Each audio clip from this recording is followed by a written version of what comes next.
Good evening and welcome back inside Gomart Ballpark in Charleston, Point Park in Glenville State, in a game where the loser will go home, the winner continues. First pitch thrown at 7:15, 66 degrees. 2 strikes on Chris Williams. He strikes out to open up the first. Felix Rodriguez, Olindo Pizzone for Point Park against right-hander Grant Landis. I'm Eric Little, joined by Michael Schultz. Both of these teams both woke up thinking that, they were 1-0. They were excited about that. Now, all of a sudden, at the end of the day, they find themselves fighting for their seasons. And both of them losing earlier today in disheartening fashions. Glenville State had a 2-run lead down to the last pitch before Charleston was able to pull a rabbit out of the hat. And then this Point Park team just got pummeled under an offensive onslaught from Frostburg State. So both lost, both in very disheartening ways. The question is who is able to reset and refocus and come out and play well tonight. Rodriguez lifts the 1-0 pitch in the left field. Grayson McNeil on, and he circles it, has the catch, 2 outs. So let's talk about Glenville's starting pitcher, Grant Landis. He's on for the second time today. He came on in relief and threw a scoreless inning of 2-hit ball. Struck out 1. He's the second pitcher on this team, the number 2 pitcher in this weekend rotation. Landis making his 14th start and 17th outing of the year, and second today, 62 2/3 innings. And Olindo Pizzone dribbles the first pitch to the shortstop, gathered there by Adam Bright. The throw to first in time to retire Pizzone to end the inning. So, Landis, making his second outing of the day, gets a 1-2-3 first. Point Park against Glenville State. The Pioneers will go to the bat rack. In the bottom half of the first inning, no score from Charleston.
Scoreless top of the first, we go to the home half, and for Point Park, it'll be Ethan Parker, a right-hander, making his 4th start of the season, 27th outing.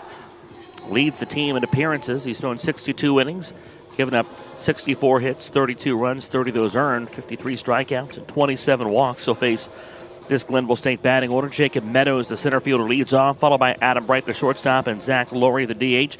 Ashton Crace, the right fielder, hits cleanup, followed by the left fielder Grayson McNeil and the third baseman Carlos De Jesus. Colby Guy, the first baseman, bats 7th, followed by the catcher Luke Swigert in the 8th spot, and Jetzel Cajigas Martinez hits 9th and plays second base. They'll do it against Ethan Parker.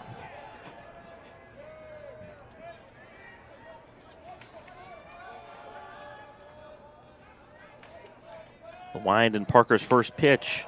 Cold strike on the outer edge.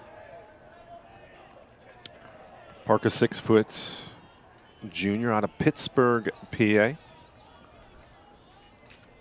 Sun is in a difficult spot. You can see it on your monitor.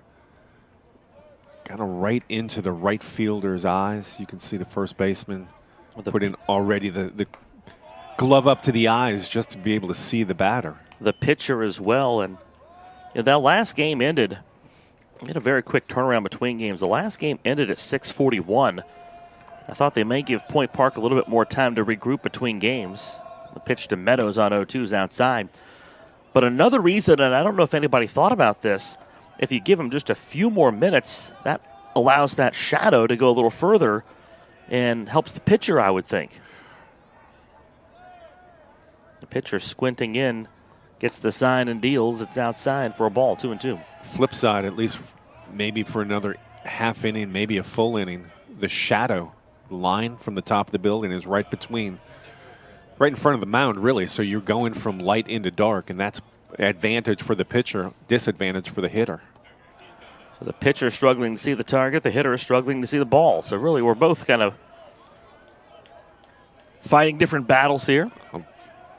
Aren't we all? Last hit, top of the first was pretty efficient. Yeah. Didn't seem to have that big of an impact on anybody involved there. Meadows has swung a pretty good stick for Glenville State in this tournament. These Pioneers, a disappointing loss in the first game of the day today. Meadows had a triple in the opener of this tournament. Their win against Wheeling, 2 RBIs in that game, 3 hits. Meadows takes ball 4. Early walk from Ethan Parker. For Glenville State, Felix Rodriguez in left, Chris Williams in center, Trevor Jones in right. Carlos De La Vega at third. Luis Gonzalez at shortstop. Sebastian Hernandez at second. Blake Ewing at first. Felix Gonzalez catches Ethan Parker. Question that for a minute because, I'm not a big prognosticator, Michael, but if I had to put money on it, I'd say the Pioneers are going to win this game. Point Park, Glenville State, both nicknamed the Pioneers. Tell you what, I don't know how. I have nothing to say. Note the date and time. I'm speechless. You've rendered me speechless. The pitch to Bright is a cold strike on the outer edge. I was just kind of stunned because you broke the 4-syllable rule when you said prognosticator. Some of us are out here playing 4D chess. What can I say? Toss to first, the runner's back. And others like us, we own the 4D chessboard, so go ahead and play on my board.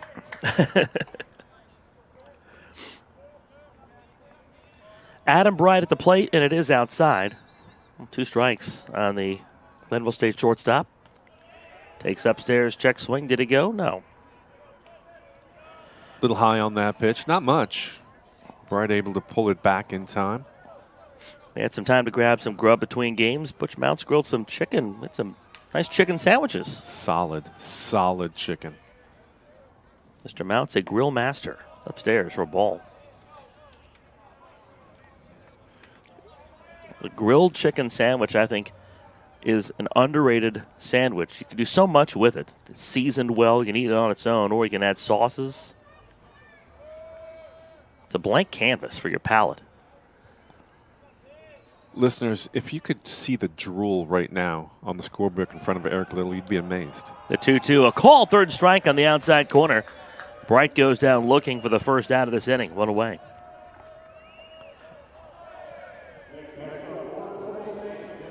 Excuse me while I towel off my chin. Zach Laurie stands in.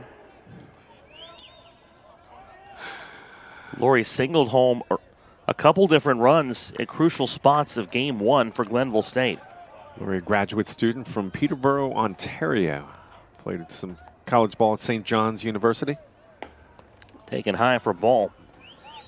Matriculated to Calhoun County, West Virginia. Hank Stram invented the word matriculated.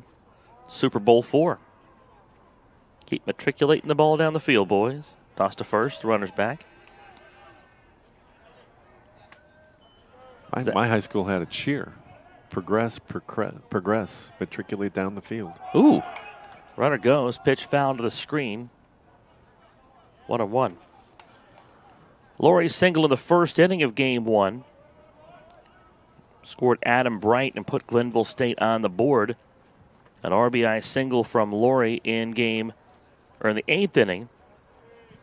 Tied the game at 2. They'd eventually take a lead of 3-2. They added in the 9th. And they took that 4-2 lead into the last pitch of the game. Charleston scored 3 runs. Laurie's first 2. Laurie's first 2 hits RBI hits in clutch spots.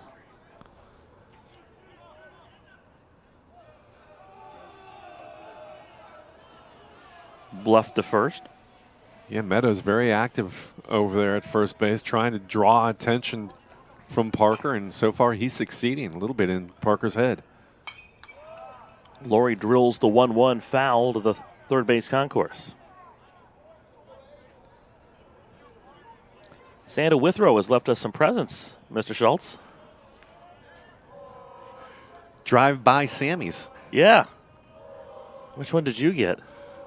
Peanut butter and jelly, grape jelly. I got strawberry jelly. Pitch is outside. 2-2. Brian Shepard, a strawberry jelly guy. My jam is the peanut butter and grape. I take back 2 of the 900 bad things I've said about Jack. Just one for the coffee, one for the sandwich. No score. Laurie trying to break the ice. Here's the 2-2 pitch. Low and outside. So far, Parker struggling a little bit to find the plate. He's got base on balls, giving up a walk. Also has a strikeout. Pays to have friends in high places, but if you can't have friends at high places, have friends at Sheets. Toss to first. The runner's back.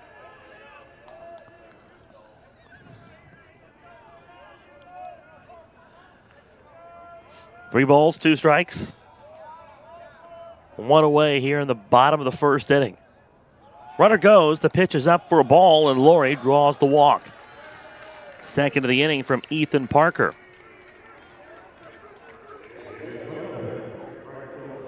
Angry bat toss from Laurie. Hey, take the base on balls. Don't be angry you didn't get a chance to hit.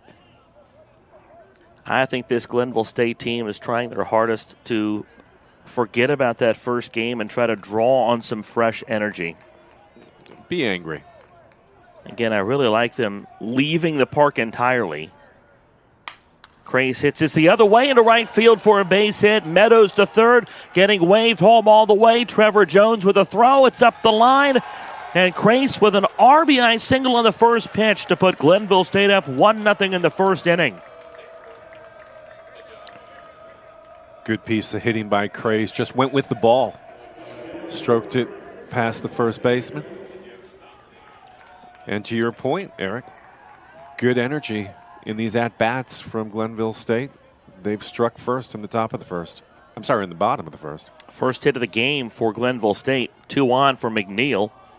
Grayson McNeil takes a ball inside. We talked about this toward the end of the last game, knowing that Glenville State is going to have to shake off that difficult loss in Game 1 to play at 7 o'clock. And we said it would be huge if Glenville State could find a way to score early, and they've done exactly that. So this Point Park team that had a lot less time to recover and get their heads back in the right place after a blowout loss in Game 1. Now all of a sudden they're down again.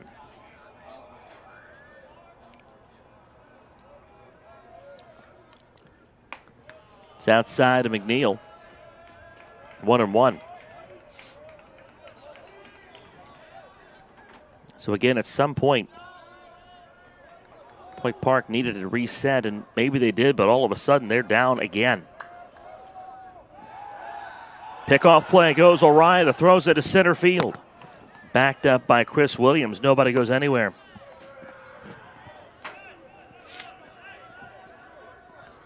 Good job for Williams to stay alert.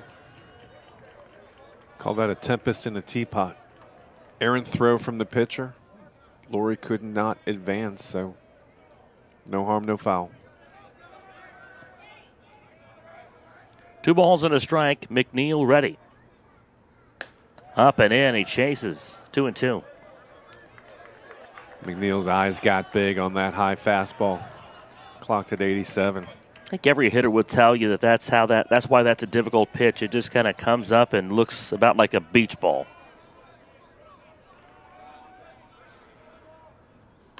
Swing and a miss from McNeil, and he's down on strikes. 2 away here in the first, both on strikeouts from Ethan Parker. McNeil chased that one high and away.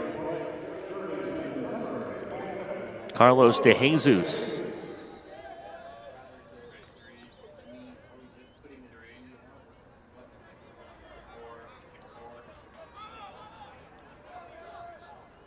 First pitch to Jesus, a cold strike on the inner edge.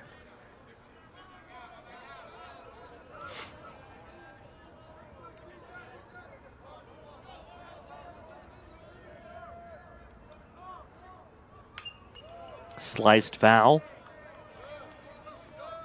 And now Parker one pitch away from getting out of this inning without any further damage. He's walked two, giving up a hit to Ashton Crace. And that's put Glenville State on the board here in the bottom of the first. The 0-2 from Parker. Curveball, outside corner, a call, third strike. And Parker strikes out the side, but Glenville State strikes first. They get a run on the RBI single from Ashton Crace, and through one from Gomart Ballpark in Charleston. It's Glenville State 1, Point Park nothing on MEC TV. What's possible? To explore things that inspire you. To be a part of a community that supports and challenges you. Where can you go to find the space and time to reach your goals? Who can you become when you're able to make connections in a place where you belong? Find out what's possible at Frostburg State University. It's about unlocking your potential and discovering your purpose. It's about community and how we can better serve others. It's about learning and doing. It's about the journey and the road getting there. It's about opportunities and the endless possibilities. It's about finding where you belong, and it is here at Concord University. It's about you, and it starts with you.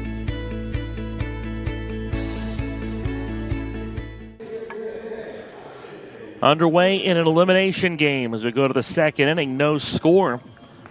Or, excuse me, 1-0 Glenville State. My mind is a bit fried here. 19 innings in today. 1-0.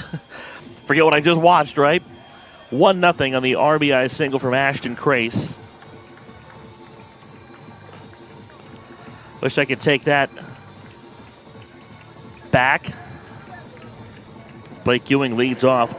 We did not get you the full Point Park lineup. Chris Williams, the center fielder, led off and struck out. Felix Rodriguez, the left fielder, flew out to left. Olindo Pizzone, the DH, grounded out. Ewing, the first baseman, bats in the cleanup spot. The right fielder, Trevor Jones, hits fifth. Shortstop Luis Gonzalez bats sixth, followed by the third baseman, Carlos De La Vega. Catcher Felix Gonzalez hits eighth, followed by Sebastian Hernandez, the second baseman. Grant Landis, inefficient first inning. Just 6 pitches to get 3 outs against this Point Park team. Swing and a miss for Ewing.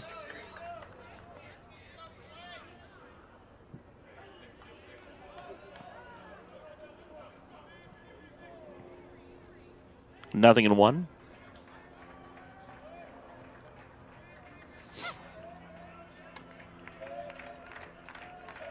Landis threw in relief in game 1 today. So pitching for the second time, starting the pitch. Ewing lifts it to left field. Shallow left. The shortstop, Aiden Bright, out. Still backing up. Lunges back. Does he have it? He sure does. Makes the catch. 1 out. Not much of a breeze. What little there is looks to be going straight out left field. But it was enough that it became an adventure for the shortstop. I think it was just hit so high. And you can see Bright just kept kind of drifting back until at the very end he had to fall backwards literally in order to make the catch. So often that goes, I got it, I don't got it. But he stayed with it. So 4 up, 4 down from Grant Landis. Here's Trevor Jones. It's like me on the tennis court. Mine, yours. Brian Reynolds and O'Neill Cruz in the outfield. The 1-0 to Jones, taken for ball 2.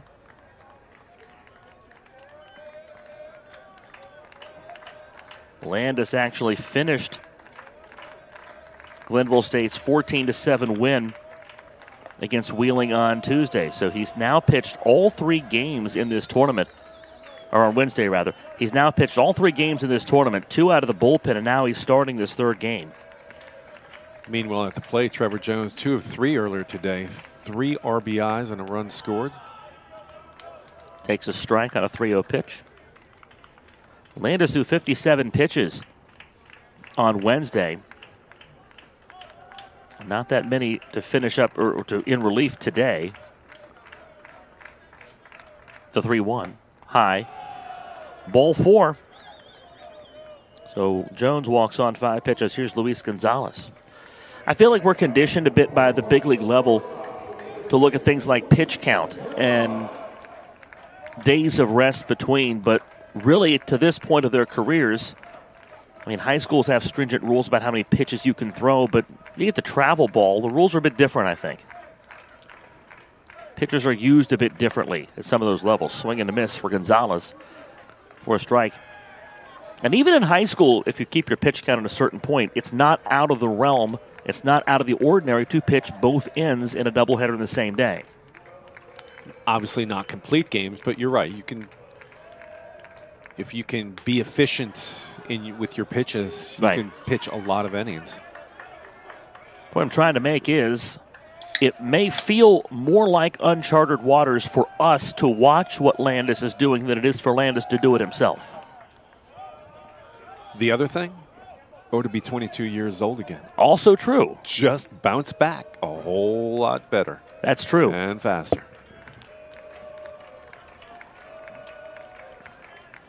The 0-2, low and outside. And not to say that his evening's not going to involve some ibuprofen and some ice. Probably will involve a good bit of that if it hasn't already. But you're right, you bounce back the younger you are. He'll learn that. He'll learn that soon enough. Here's the 1-2, breaking ball, grounded to the right side, gobbled up by Cajigas Martinez, and Jets look Cajigas Martinez on to first, 2 outs. But it comes back to this point too, Michael. You really do have to throw your best option in an elimination game. And right now, Jimmy Mullins certainly believes that Grant Landis is their best option. And so far, he's proven him right. Well, the equation changes when you're on the brink of elimination and you're in an elimination game.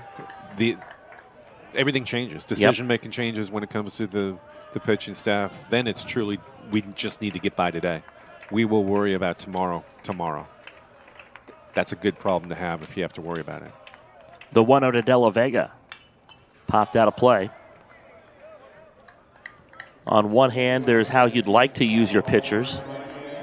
And then on the other hand, there's how you have to use your pitchers based on what they're able to do and what they're willing to do for you.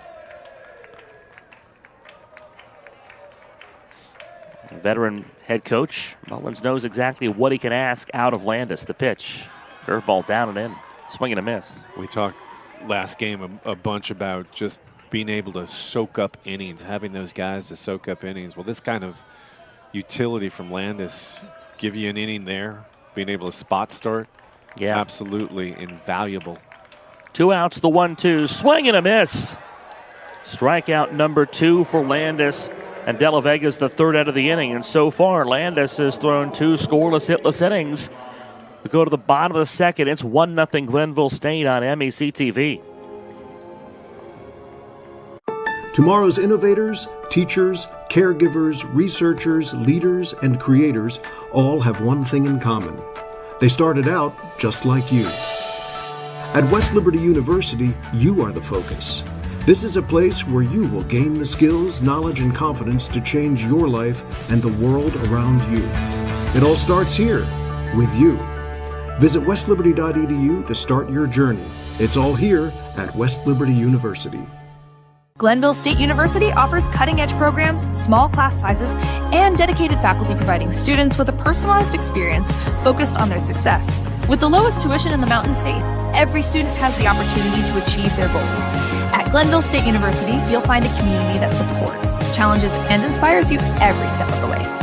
From hands-on learning in state-of-the-art facilities to internships that connect you with real-world opportunities, we prepare you for the challenges and triumphs of tomorrow. Pioneer your future at Glenville State University.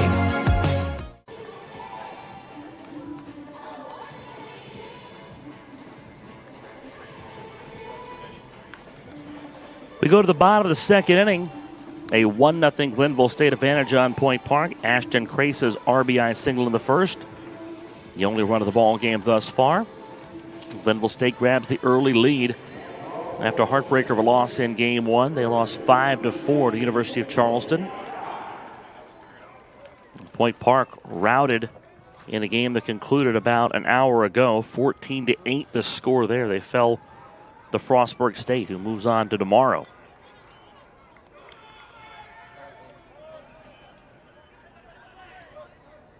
Colby Guy, the 7-hitter, leads off, and he takes a ball up and in. So Frostburg State will get the winner of this game at 4:30 tomorrow. Guy pops it foul. Tomorrow we'll start with Concord and Charleston in an elimination game at 1 o'clock. The 1-1. Foul to the screen again. The winner here will move on to play Frostburg State. That will be an elimination game. The loser here, after starting the day 1-0, will be done in this tournament. 1-2 outside. We've already said goodbye to Wheeling, so down to 5 teams in this tournament. At the end of the night, we'll be down to 4 to get to a championship pairing on Sunday.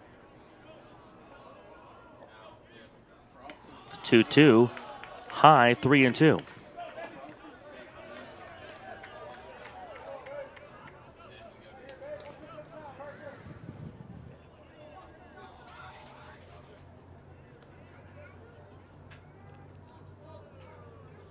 Glenville State trying to get something going in the second and stretch their 1-0 lead. Ethan Parker ready. The pitch popped up toward the seats again. Good piece of hitting by Guy, staying alive. Senior out of Ontario, Canada.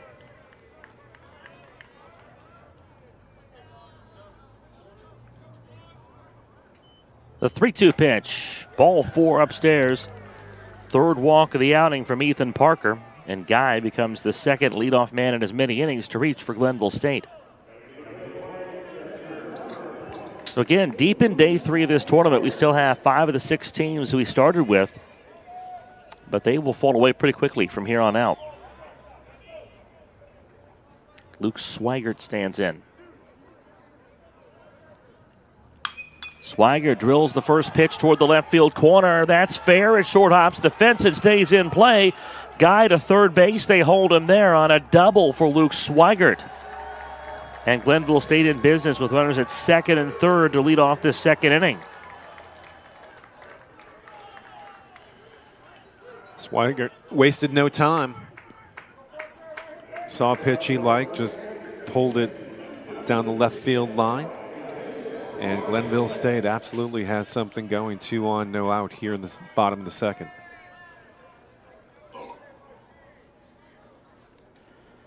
Time called as Luke Swigert removes all the body armor. So this is my get off my lawn moment. Growing up playing baseball, do not remember all the body armor. Yeah. I'm not saying it's a bad thing, but as an old timer, I can say wasn't around when I was playing. Sure makes it easier to crowd the plate when that elbow is padded. Absolutely. Noticed that a lot here this afternoon. The 0-1, swing and a miss.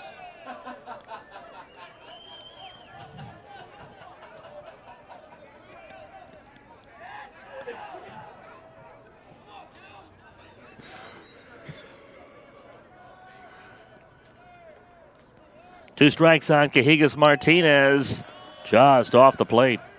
1-2. Guy at third, Swigert at second. Big spot here for Jetzel Cajigas Martinez, the 9-hitter. Glenville State trying to grow a 1-0 lead. The 1-2 fouled to the screen. We'll do it again. Yeah, I'm with you on the body armor.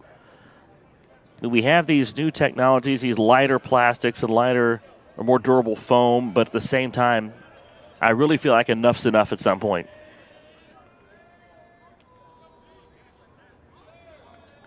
The 1-2. High, 2 balls and 2 strikes. I can tell you when that moment was reached for me. When I saw the sliding gloves that looked like my oven mitts. The oven mitts, yeah.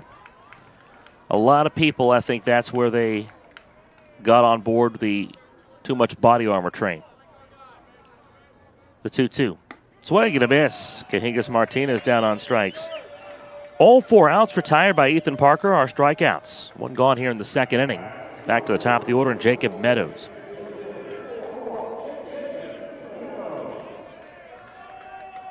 Used to be when you got to first base, the only thing you took off, your batting gloves. You stuck those in your back pocket. I just left mine on when I ran the bases. Called strike. Nice job by Felix Gonzalez to frame that on the outer corner. So real men didn't even wear batting gloves. I didn't have batting gloves. Nah. I wanted to feel the bat in my hands. A lot of hitters like that approach. They used to, at least, foul to the screen. For a long time, I did the Michael Jackson or just the 1 batting glove because I was a catcher. And so I wore that batting glove on under my catcher's mitt, and I left that glove on and didn't have another one. A little bit of both. I could feel the bat in my hands, but I could also have that extra grip. The 0-2, outside. Then eventually I think I did add a second batting glove. But at least 3 of our listeners want to know, was that one Michael Jackson batting glove, was it bejeweled? It was not. Okay. I did not have that good of an NIL deal. Swing and a miss. 5 punch-outs for Ethan Parker. 2 gone here in the second. A little bit of feast and famine here for Parker. 5 outs, 5 strikeouts, still giving up a run, 2 hits. He's walked 3. And walked 3. So runners at second and third. How big would this be if Parker can retire Ethan or Adam Bright and leave those runners stranded in scoring position and leave this Glenville State lead at 1-0? Bright ready. The leg kick and the pitch. Ball 1. These are the kind of pitching performances that drive managers bananas. Consistently inconsistent. Yep. When good, good. When not good, good. All within 2 innings. But consistently inconsistent also throws off the hitters as well. This is true. The hope for Parker, or at least for Lauren Torres, is that he settles down into just consistently good. 2 balls and no strikes. Again, 5 strikeouts. Nothing to shake a stick at here. We're not even through 2 innings. And that pitch count, though, is climbing. 43 after that last pitch. 46. Yep, sorry. My stats are a tick behind. The 2-0 to Bright. Ground to the left side, scooped to third by Carlos De La Vega. The throw to first in time to retire Bright to end the inning. And how about that for Ethan Parker? A walk and a double to start the inning, but he leaves 2 stranded in scoring position. We played 2 in this final game of 3 today from the Mountain East Conference Baseball Championship. Glenville State 1, Point Park 2. To the third after this on MEC TV.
Two runners stranded to end the second inning. Glenville State has a 1-0 lead on Point Park as we go to the third. Eric Little, Michael Schultz with you here on MEC TV from Gomart Ballpark in Charleston. Already been a stellar day, a dramatic win for Charleston to stay alive in this tournament in Game 1. Frostburg State with an impressive hitting performance in Game 2. And the two teams that were victimized by that meeting here in Game 3. Winner moves on, loser is finished in this tournament. The pitch in there for a strike to open up the third. Boy, that's a long, lazy curveball from Landis. He hasn't allowed a hit through two. The 0-1 downstairs. One ball and a strike. Beautiful sunny afternoon, and it's settled into a nice, comfortable evening as the sun has gone down. The 1-1. 2 balls and a strike. Sun has gone down. The field enveloped in shade, and a little cool draft has come across the ballpark. The 2-1 off the plate. It has been very, very comfortable today. Good day to sit and watch 3 Mountain East Conference baseball games. The 3-1. Called strike. Landis comes back to work the count full.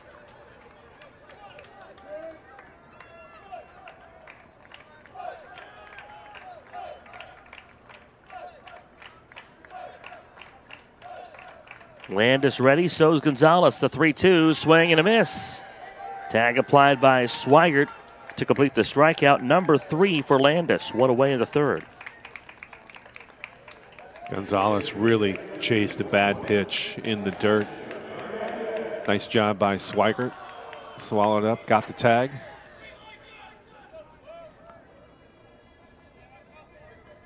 We talked about this a little bit earlier. Point Park scored 8 runs in the game they just completed and lost the game. Not often you score 8 runs and lose the game. They trail this one 1-0 in the third. And really, to be fair, not just lost the game, I mean, lost it handily. Pretty much got pounded. Yeah, some of those runs were window dressing. That was a 9-run lead at one point. 1 strike pitch. Ball 1. At some point for Point Park, if they're going to get back into this game, and I say get back into it, but if they're going to make a run in this game, someone has to come up with a big hit, a catalyst, something to get this team going. Pot foul, 1-2.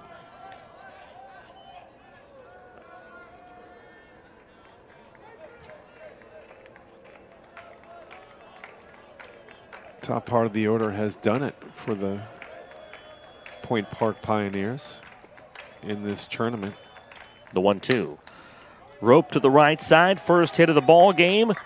Sebastian Hernandez missiles one into right field. And of course, it's the number 9 hitter in the order who gets things started for Point Park. Setting the table maybe for Chris Williams. Exactly. 2 for 5 for Williams earlier today against Frostburg State. 2 RBIs, had a run scored. So obviously this is a Point Park team that can do damage, especially in the top part of the order. And that's where we are. Called strike on the outer edge. This is a team that trailed 3-1 going into the 8th inning in their first game of the tournament against Concord. They won 6-5 with 5 runs over the final 2 innings.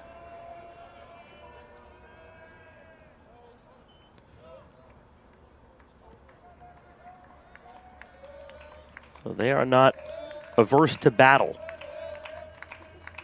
1 on, 1 out. Just off the plate to Williams. 2-1. Or 1-1, excuse me.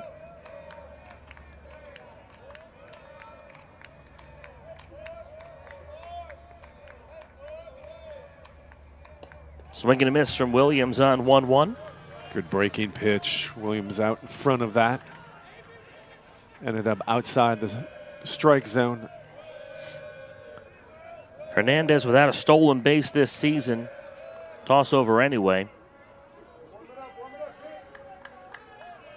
Yeah, with no stolen bases, if I'm Landis, I'm not saying ignore him, but not a threat. Concentrate on the guy at the plate. 2 balls and 2 strikes. And Williams runs well, a hard guy to double up. Unless he hits it hard and right at somebody. Here's the 2-2. Did that qualify? Gets past the pitcher to second for 1, to first. Hard doesn't mean impossible. There's the double play. Nice job by Colby Guy. Boy, did he stretch out to turn that double play at first base. Cajigas Martinez to Bright for 1, on to Colby Guy. And the stretch gets the double play that gets Glenville State out of the top of the third. The lead remains 1-0 after 2.5 from Charleston. What's possible when you have the freedom to explore things that inspire you? To be a part of a community that supports and challenges you. Where can you go to find the space and time to reach your goals? Who can you become when you're able to make connections in a place where you belong? Find out what's possible at Frostburg State University.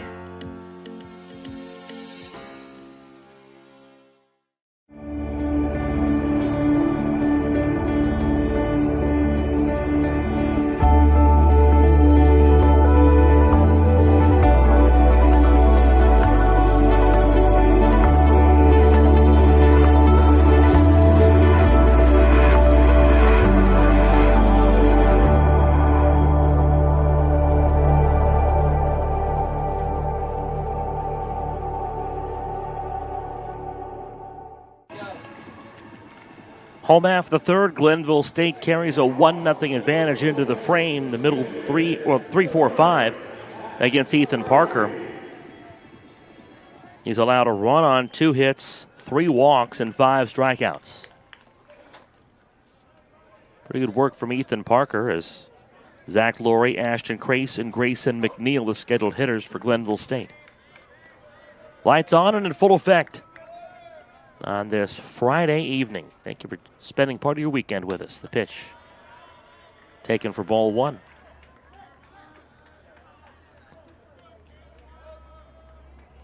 Couple big RBI singles in game 1 for Laurie. Swings at this one and sends it in the air to left and deep. Rodriguez into the corner. Overran that. Had to come back and make the catch. Reaching the other direction, 1 away. Off the bat, I thought that was going to drift into the seats. See the strength of Laurie. He kind of reached down, almost 9-ironed that ball. Went the opposite way, and it still went all the way close to the warning track. Sneaky amount of carry on that ball. Here's Ashton Crace. His RBI single in the first. The difference maker in this one so far against Ethan Parker. A leg kick in the pitch. And Crace on the first pitch sends it into center field. Williams under it.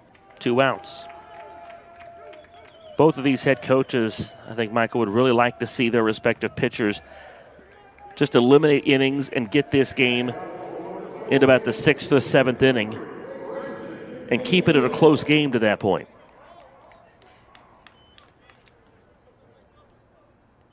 Here's Grayson McNeil. It's lifted foul down the left field line and out of play. Really, the baseball equivalent of what they call shortening the game in basketball. The one caveat to that is I think either coach would take an offensive outburst by their team early. Right, but aside from that, absent that, correct. Yeah, for both these teams, and especially Glenville State, it's been an emotional day. Yeah. Really an emotional day. So kind of use these early innings to reset. We've seen Glenville State be pretty aggressive offensively, and a little surprising, only 1 run, 2 hits, several good at-bats. They've gotten base runners on. They just have not been able to convert. 1 ball and 2 strikes to Grayson McNeil. 4 left on base for the Glenville State Pioneers through 2.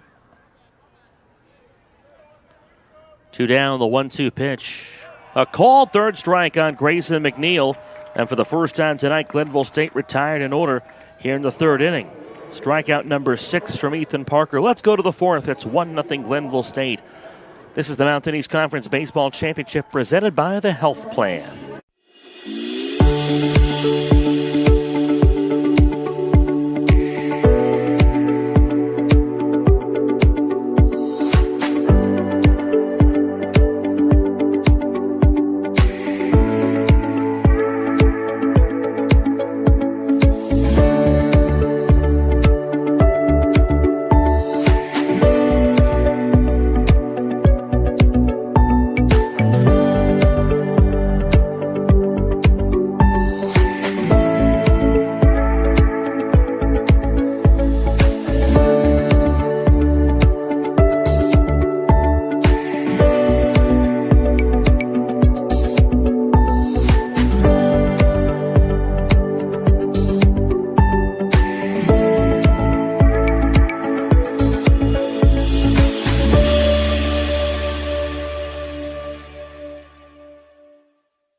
On to the fourth, the first third of this game.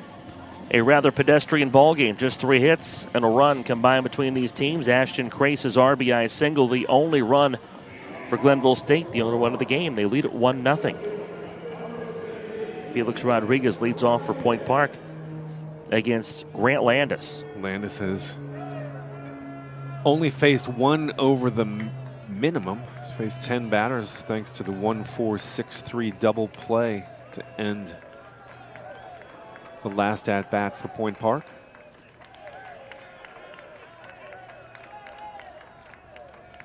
Rodriguez ready, the pitch in there for strike. And part of the point I wanted to make about Glenville State has got to feel at this point like they maybe left a couple of runs on the field in this game, is that came back to haunt them against Charleston, obviously. Only gave up 2 runs going into the 9th inning and ended up losing that game 5-4. So you can never get enough runs. And if you're Glenville State, you just kind of wonder if that's in the back of their mind a little bit. We should have more than we do. Yeah, I would agree because, again, we've seen this a lot in baseball. If you don't take advantage of opportunities to add on, it tends to come back and hurt you either right away or in the really long run. Certainly Glenville State would have benefited from that Game 1 lead being bigger than 4-2 at the time. So the put out from Guy, here's Olindo Pizzone. That's the kind of dribbler up the first base line that prior to 2004 would give Boston Red Sox fans some flashbacks. Sky to left, McNeil under it, 2 down.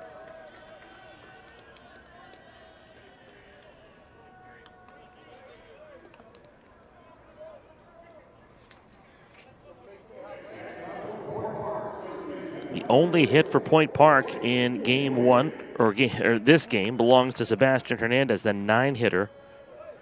Single with 1 out in the third. Then Williams into the inning with a 1-4-6-3 double play.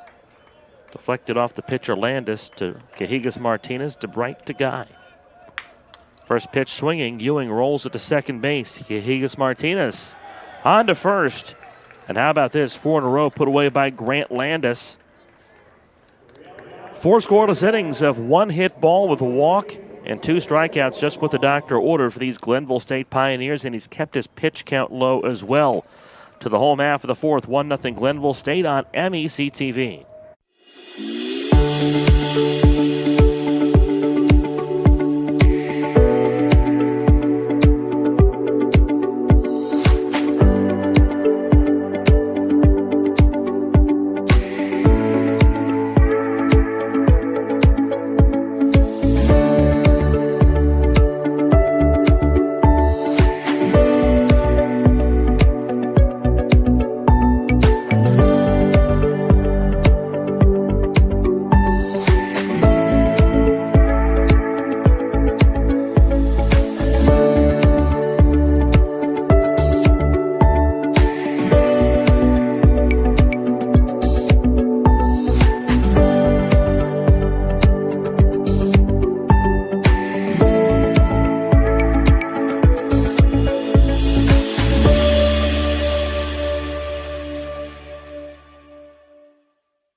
Go to the bottom of the fourth on a lovely night from Charleston, West Virginia. 1-0 Glenville State on a run. They scratched out the bottom half of the first inning.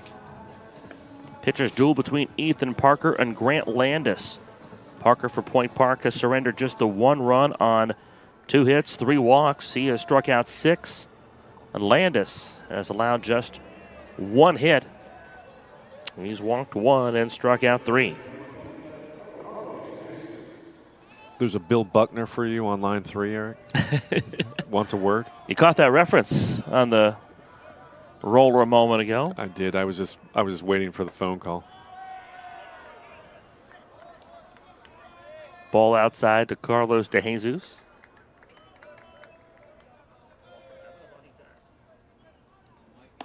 I don't ask questions. All I know is it's line 3. That's what I was told. 2 balls and no strikes.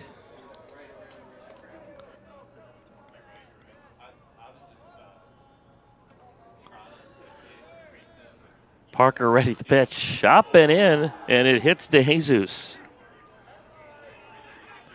To go along with that consistently inconsistent theme, that's 3 walks. And now DeJesus hit by a pitch. So the command isn't pinpoint, but he's kept Glenville State on their toes. There is work in the Glenville State bullpen. Would you believe this is Zach Dellerman, their ace, who will be pitching in his 3rd game in this tournament like Landis. It's a cold strike on the inner edge to Colby Guy. Again, we talked about it earlier.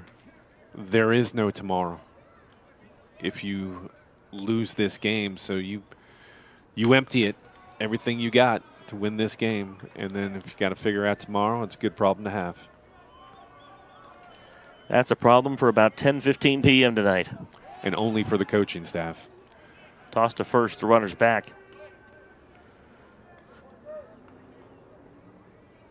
Yeah, whoever wins this game will not have a lot of time to really celebrate that win, because then you have to start thinking about tomorrow.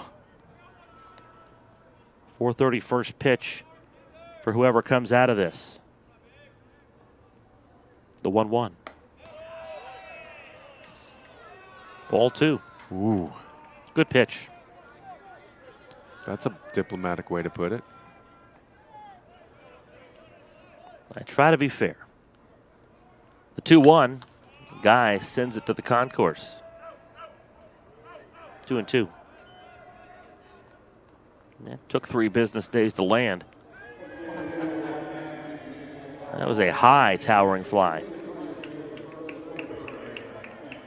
Frostburg State awaits the winner of this game at 4:30 tomorrow. So the good thing is whoever wins this will have at least the ability to sleep in.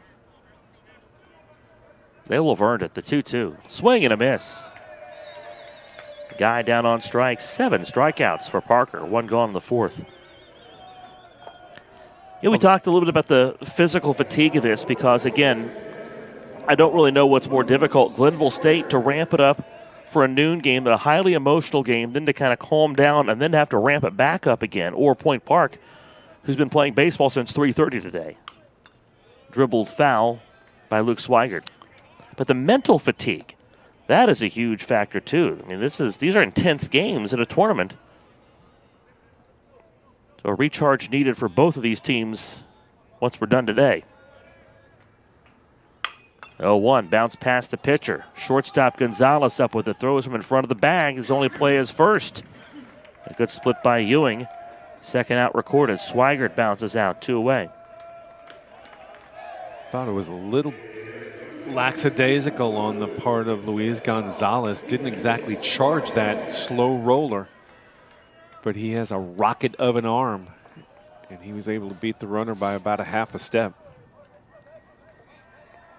I think those shortstops know exactly what they're working with. It's in the dirt, swing and a miss for Cajigas Martinez. But to get back to what I was saying earlier, that's quite the mental drain to play these 2 games in for Glenville State to have that spread out over a whole day. I think I would rather be in Point Park's position just because you can rinse it immediately. You're not spending 3 hours trying to flush it. You have to. And you've got something to distract you, if you will. Yeah. And that you're playing immediately again. Whereas Glenville State, no matter how much you think you can block it and prepare, you've got 3 hours to kind of ruminate on what just happened. So I'll take Point Park's position today. Swing and a miss on 0-2. Cajigas Martinez down on strikes. Gonzalez will throw it to first to complete the strikeout. And another K for Ethan Parker. 2 this inning. And he leaves the runner stranded at second base. Let's go to the 5th. 1-0 Glenville State over Point Park on MEC TV. What's possible when you have the freedom to explore things that inspire you? To be a part of a community that supports and challenges you. Where can you go to find the space and time to reach your goals? Who can you become when you're able to make connections in a place where you belong? Find out what's possible at Frostburg State University. It's about unlocking your potential and discovering your purpose. It's about community and how we can better serve others. It's about learning and doing. It's about the journey and the road getting there. It's about opportunities and the endless possibilities. It's about finding where you belong, and it is here at Concord University. It's about you, and it starts with you.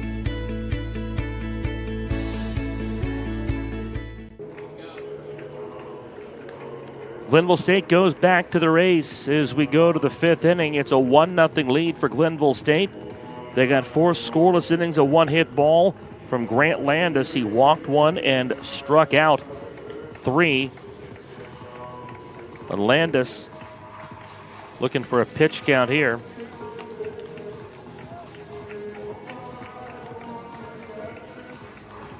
Get you the pitch count on Landis as soon as we get a chance. Dellerman comes on for the 3rd time in this tournament for Glenville State. He started game 1 and through 5 innings, got the win, a 14-7 win against Wheeling. And then after throwing 80-plus pitches on Wednesday, came out of the bullpen and threw an inning and 2/3 today, a run and a hit allowed. He walked 1 and struck out 1. And he relieves Grant Landis, who threw 67 pitches. Just about split evenly between balls and strikes.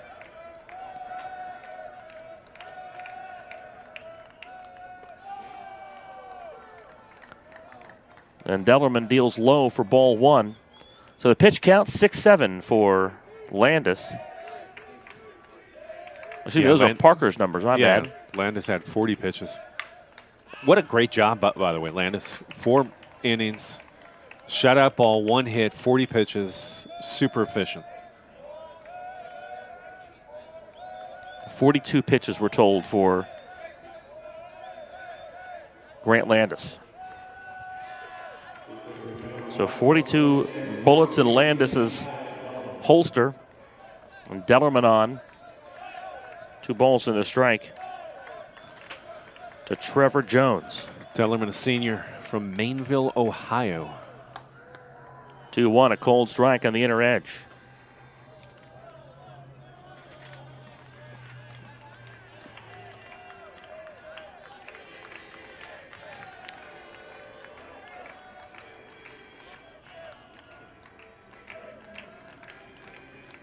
Two balls and 2 strikes. Swing and a miss.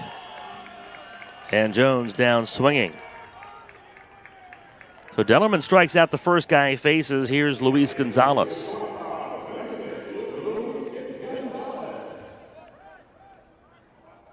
I think you're definitely seeing, too, where it can be difficult to come out of this loser's bracket because now you've got Landis and Dellerman who've thrown all 3 games of this tournament for Glenville State. Swing and a miss. And should Glenville State go on to win, they're going to have to win tomorrow, and then to win the championship, they need to win twice on Saturday. And find someone to pitch those games. Here's the pitch. Gonzalez bounces 1 to second base. Cajigas Martinez up with it. 2 outs. But those are champagne problems. Those are problems you're glad to solve when you get there. That was swiftly done. Carlos De La Vega. Didn't take you for a Swiftie, Eric. Champagne problems? It's a reference to a Taylor Swift song. The champagne problems? Champagne problems. I wasn't trying to make a Taylor Swift. Wow. So you're like an unwitting Swiftie. I guess so. Isn't Drake Champagne Poppy? Isn't that kind of where I was going with it? That's a different genre. And that's slightly creepy. I'm more Robin Leach, Champagne Wishes and Caviar Dreams. De La Vega fouls one off. Both of these teams have championship wishes. Glenville State leads at 1-0 with 2 outs in the top of the 5th inning. Here's the 1-0. A call, 3rd strike on 0-2, The score 1-0. And De La Vega looks at a call, 3rd strike to end the 5th inning. Zach Dellerman out of the pen. Strikes out De La Vega in a 1-2-3 fifth inning. We go to the home half of the fifth. 1-0 Glenville State on MEC TV. Tomorrow's innovators, teachers, caregivers, researchers, leaders, and creators all have one thing in common. They started out just like you. At West Liberty University, you are the focus.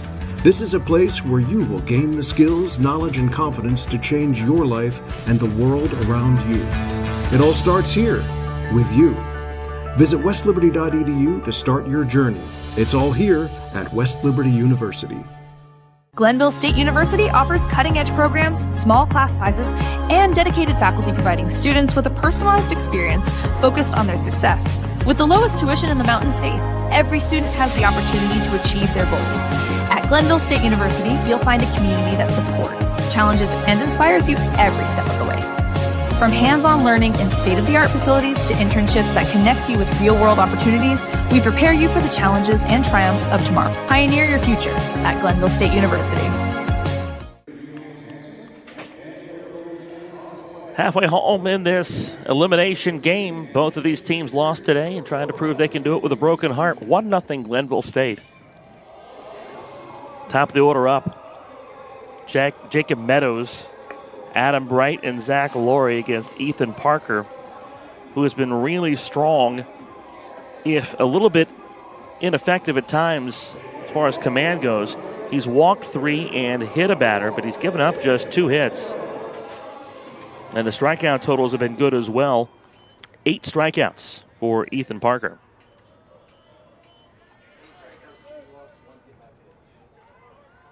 Jacob Meadows looking for his first hit of the game and just Glenville State's third.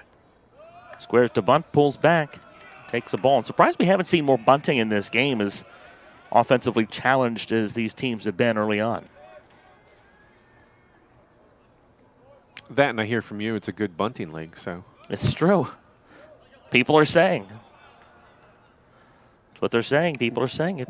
Right on cue. 1-1. Attempted bunt goes foul down the left field line.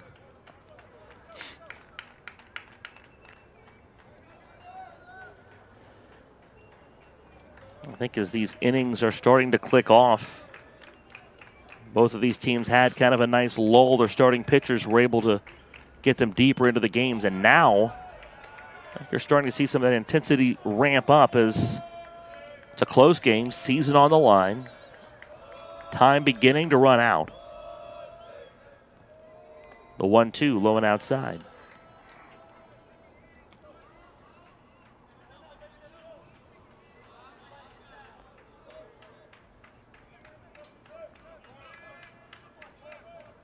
And the pressure is just going to continue to mount, especially on these hitters.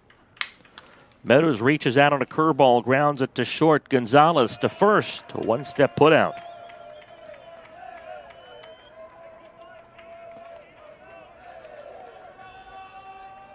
What's going to make the difference in these last innings, Michael? It's going to be pitching. Because you know Dellerman's not going to be able to finish this game for Glenville State.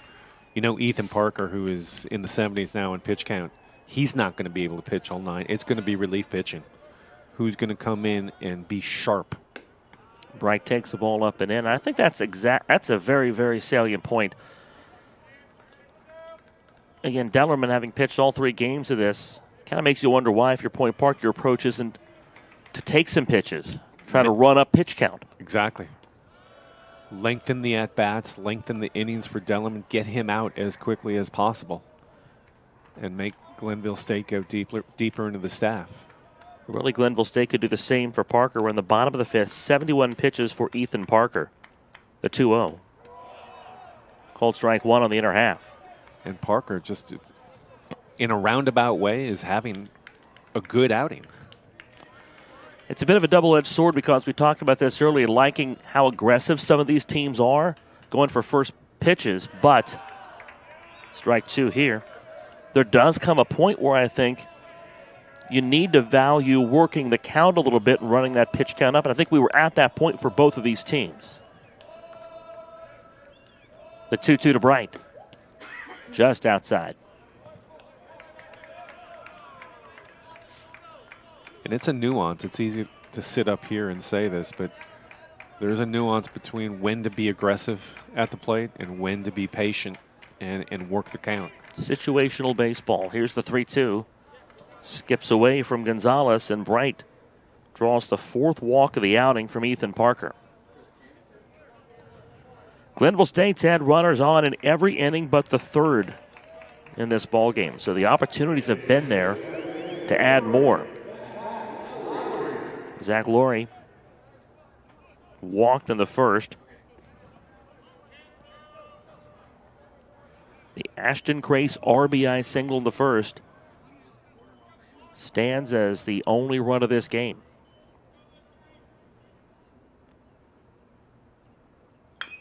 Bouncing ball foul wide of first.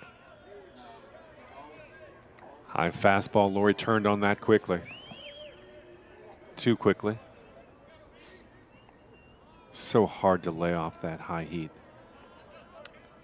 Call that an exploding fastball that looks huge. Your eyes get big. I think that's a phrase you used earlier, and that's apt. Down and in for a ball. Maybe some poetic justice that it's Crace that has the RBI single. It's the only run of this game. Crace finished on the mound in Glenville State's first game today, was the hard luck losing pitcher. Tossed to first, the runner's back.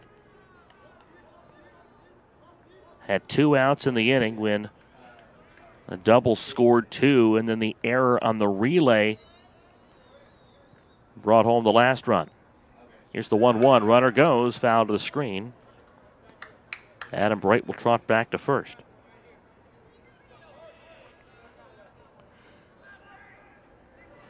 Been a really fun day of baseball here from Gomart Ballpark, and we're only halfway through this final game. And it's a 1-0 game and an elimination game. So what I'm saying is you should stick with us.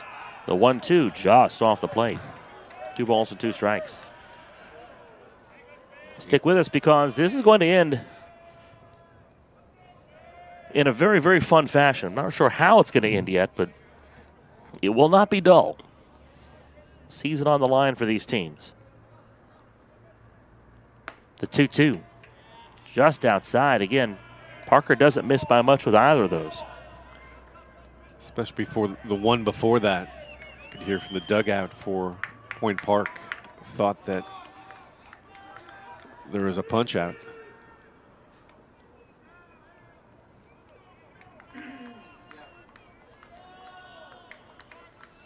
Three balls and 2 strikes. Runner goes. The pitch is high for a ball. A good throw, but it's a moot point as Laurie draws the 2nd consecutive walk from Ethan Parker. And though Parker has allowed just a run on 2 hits, that's now 5 walks and a hit batter, so you kind of have to wonder if Lauren Torres is considering maybe changing horses midstream. Now he's out to talk to the home plate umpire. I think that stems from that pitch. I think that stems from some of those pitches that the Point Park bench thought were strikes. I would think it roots in that, but this is a Point Park team. It's not been, and granted, a different home plate umpire. They've not been happy with the strike zone all day. And you're really not allowed to argue balls and strikes, and I think maybe the discussion here is between what was he arguing? Are they going to give him the leash to do that? And the right call is made. You are going to give him the leash.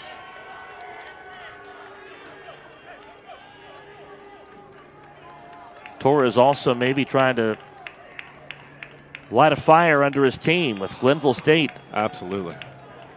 1 out here in the 5th inning. They've got 2 on, threatening to grow this 1-run lead. And frankly, if I were him, I'd be more concerned about what am I going to do with Ethan Parker, who's been brilliant on the one hand with all the strikeouts, but now 2 base runners on walks. Called strike on the outer edge. You would assume the leash is getting shorter, but there's nobody warming up yet for Point Park. Well, notice that pitch counts at 85 now. The 0-2.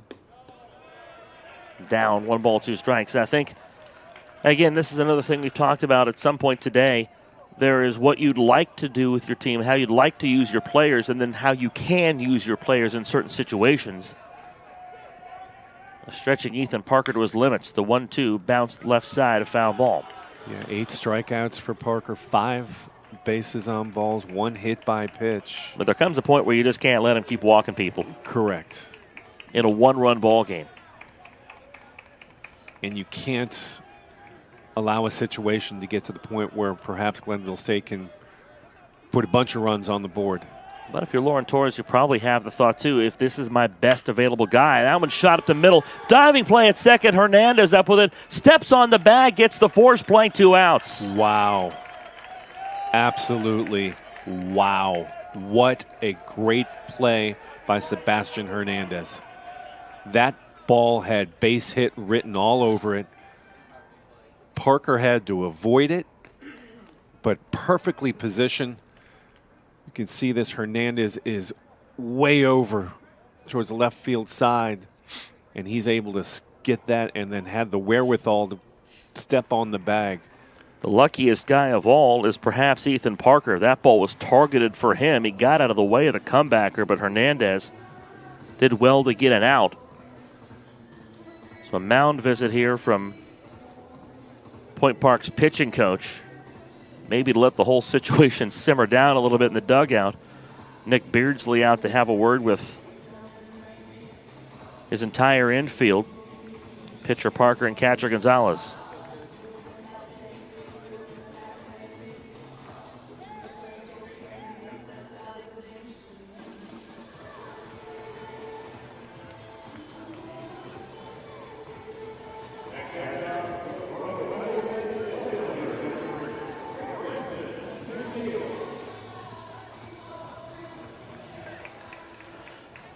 Big spot for Grayson McNeil with 2 outs in the bottom of the 5th inning. A 1-0 Glenville State lead. McNeil has struck out twice today. Both teams on the rails. Pitch high and in for a ball.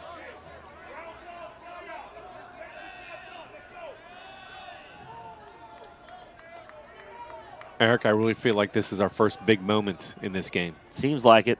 The 1-0 upstairs. Again, Glenville State got the run in the first inning, but after that, the faucet is drawn closed. We settled into a nice rhythm in this game, and now the 5th inning is where we're going to see a crux. The 1-0, swing and a miss, 2-1. 88-mile-per-hour fastball straight down the heart. Keep looking at the score and calling it the count. It's a 1-0 ball game. The count is 2-1. Here's the pitch. A line shot up the middle. Diving play. It's off the glove of Hernandez and into center field. Bright scores. Laurie to third. It's a 2-0 Glenville State lead. McNeil just enough on that one to get it past Hernandez. And what an effort by Hernandez, but he comes up short. It was off of Hernandez's glove. Will they give him a base hit or call that an error? Oh, they'd better give him a single there. Hernandez gave his all to that play. A flare into center field. So excuse me, not Laurie. It's Crace at third base. McNeil at first. And Carlos De Jesus takes a ball low. Glenville State adds insurance on just their 3rd hit of the day and their first since Luke Swigert's double in the 2nd inning. Ethan Parker ready. The pitch grounded to the shortstop. To second base for the force out. That ends the inning, but not before Point Park doubles their lead on Grayson McNeil's 2-out RBI single. Through 5. It's 2-0 Glenville State on MEC TV. You have dreams. A better life, a better job, a better you. So where do you start to build the skills necessary to get there? At West Virginia State, You are not just a number, you are who you choose to be. You receive personal attention from award-winning faculty. You study in nationally recognized programs. You learn the skills that will get you the job you know you can have. No matter where you want to go or what you want to do, it starts at State. Being a champion takes more than skill, more than endless drills, more than using your head. Being a champion takes the heart to give it your all, the agility to thrive from any angle, and the relentless drive to be the best. Welcome to Division II, where the pursuit is yours to create, and the question isn't, can you do it? It's, will you?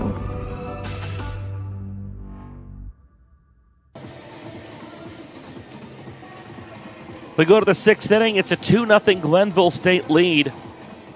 A run in the first, and then finally the Pioneers broke through for another in the 5th inning with Grayson McNeil's 2-out flare just beyond the reach of Sebastian Hernandez at second base, and I do mean just beyond the reach, at the tip of his glove. It went into center field. Hernandez due up second this inning. Leading off, it's Felix Gonzalez. 8-9-1 for Point Park against Ace. And on for the third time this tournament, Zach Dellerman.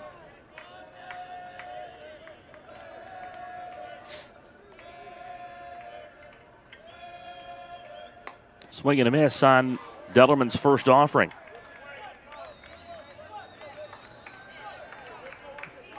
th appearance of the year for Dellerman, 9-2 record. Saved 3 ball games. The 0-1, low and outside, 1-1. 67 strikeouts coming into this today. He got strikeouts 68 and 69 in the 5th. This is his second inning of work out of the Glenville bullpen. The pitch lifted into center. Backing up Meadows, shy of the fence. Gonzalez gave it a ride. It's the first out. No wind whatsoever, looking at the flags down the left field line. That is as calm and still as the breeze has been the entire week. I feel like if you had that same breeze we had earlier when the sun was out, that might have had a chance to maybe carry a little bit, perhaps to the wall. Maybe a little warmer conditions, too, when that sun was out. We had temperatures up in the upper 60s, low 70s today. The pitch low and outside. Not a cold evening by any stretch. That's not a word I'd use. It's a cool spring evening. Temperatures in the low 60s, 61. Tepid. It's tepid. Yeah. The 1-0. Called strike on the outer edge. Sweater weather. Light jacket. All of those things. I've got nothing to say, and I'm saying it. Dellerman's 1-1. See, where I grew up in Wisconsin. Yeah. This is like shorts and sandal weather. That is valid. T-shirt, shorts, sandals. Brewers opening day more likely to get snowed out than rained out. The 2-1 fouled away, 2-2. Very true. I have worn winter jackets to Milwaukee Brewer games, I assure you. I remember seeing, I think it was the last opening day game Bob Uecker did, and I saw somebody post a video on social media of themselves listening to the game while driving through a snowy, their small town, snowy day, you know. It's snow covering everything, probably 5 inches on the ground, and they're listening to Ueck. Roll to the right side, a foul ball. And I was like, that seems right.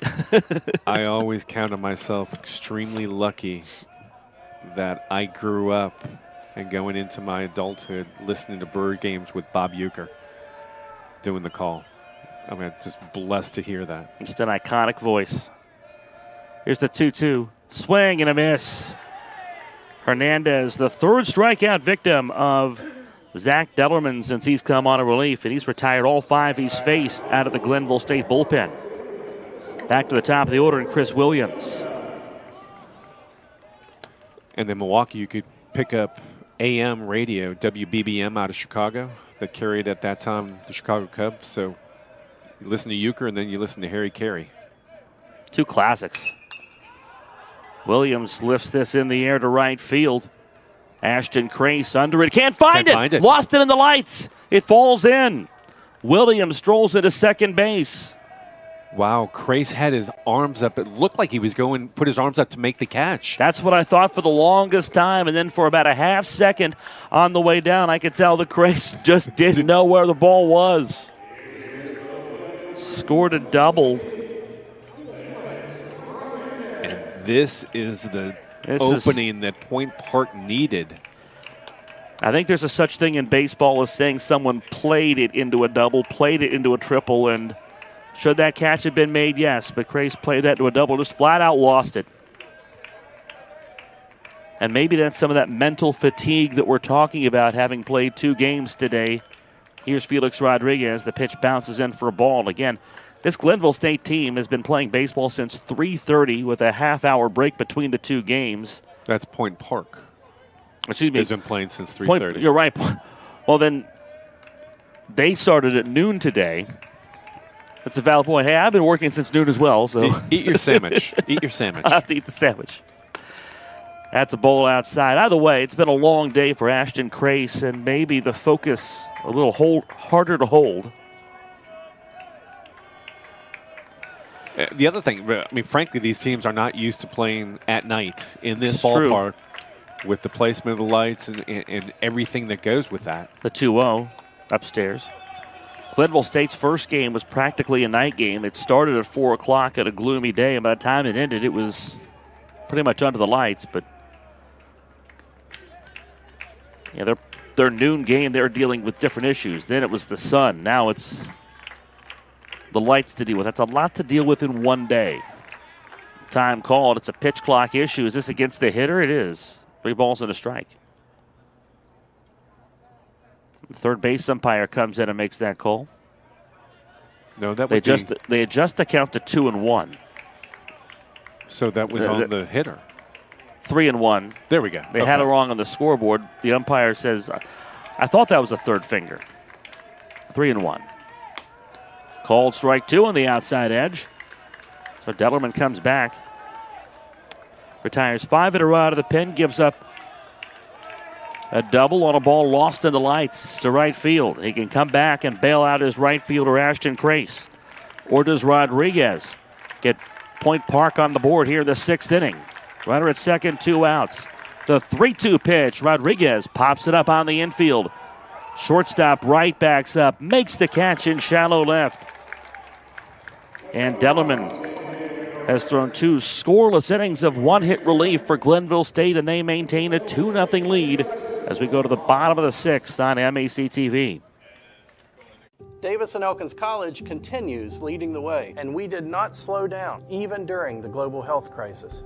We have secured private donations and grant funding to support our growing, successful, and now accelerated nursing programs. Davis and Elkins nursing graduates have repeatedly posted 100% passing rates on nursing boards and are sought after by health organizations of all sizes, specialties, and locations. They need nurses, and we train the best. For over 4 decades, the health plan has been rooted in your community and the state of West Virginia, a steady part of your family and your business. We're here for you with health services designed to manage and improve your well-being. The health plan is powered by a team of dedicated healthcare professionals and trusted local partners, because your health deserves more than just coverage. It deserves commitment. The health plan, here for you.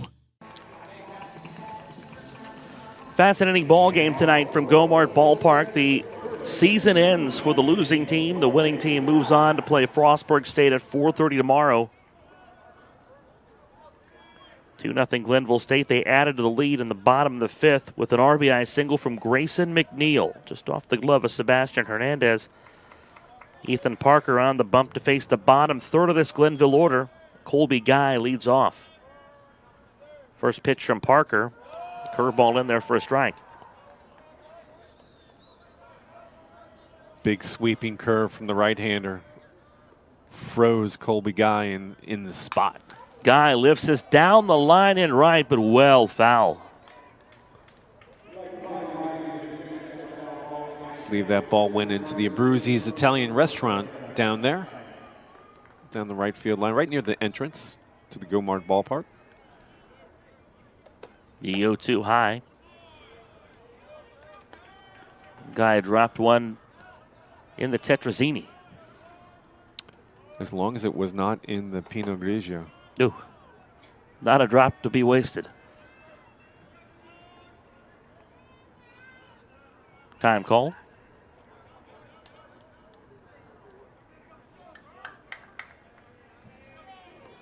The Vino all safe. Guy adjusts his grip. Here's the 1-2. Swing and a miss. Guy down on strikes for the second time today. And Parker has been fantastic. 9 strikeouts. Speaking of nines, pitch number 99 gets the first out of the 6th inning. Here's Luke Swigert.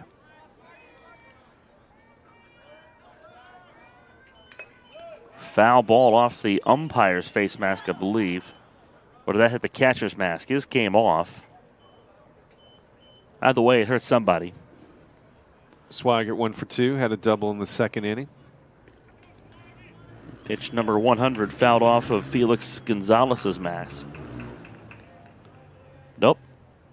Ooh. Caught the umpire on the shoulder pad. Hope he's left-handed because that was hard off the right shoulder. The 0-1. Grounded to first base. Gathered there by Blake Ewing. Steps on the bag, 2 outs. Good concentration for Ewing to see that into the glove. Point Park would love to see a couple quick innings here out of Ethan Parker. Jetzel Cajigas Martinez. Swings to the first pitch, lifts it out of play to the left side.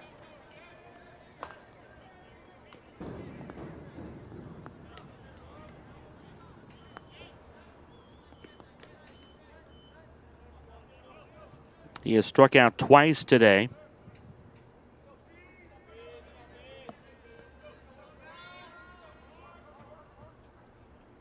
Long pause from Parker. Here's the 0-1 off the plate.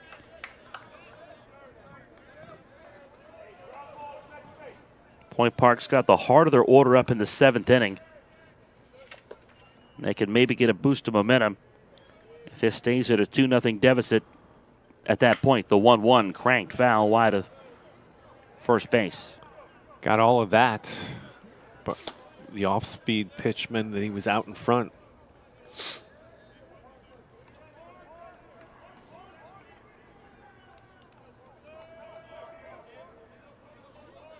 Here's the 1-2 from Parker. Upstairs. Cajigas Martinez listed 5'9", 160. He does have a home run on this season. So we give him something he can pull. He can pull it over the fence. 2-2 downstairs. Count runs full. Boy, doesn't this seem like the kind of game where somebody like that would rope one down the right field line and turn things around? Martinez looking to become Glenville State's Bucky Dent. Swing and a miss. Won't do it on this pitch. Strikes out for the 3rd time today, and that's the 2nd time tonight that Ethan Parker has put aside Glenville State in order. We'll go to the 7th inning to get into the late innings of a good ball game. 2-0 Glenville State over Point Park in the Mountain East Conference Baseball Championship presented by the Health Plan.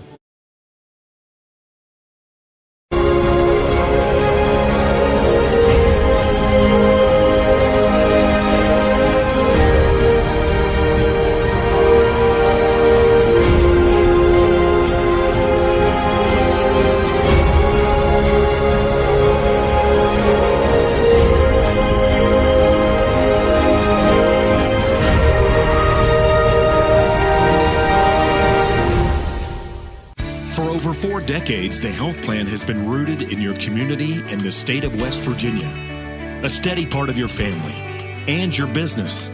We're here for you with health services designed to manage and improve your well-being. The health plan is powered by a team of dedicated healthcare professionals and trusted local partners. Because your health deserves more than just coverage. It deserves commitment. The Health Plan. Here for you. Welcome back to Goldmark Ballpark as we approach the top of the 7th. Glenville State on top of Point Park by a count of 2-0. Coming up for the Pioneers of Point Park.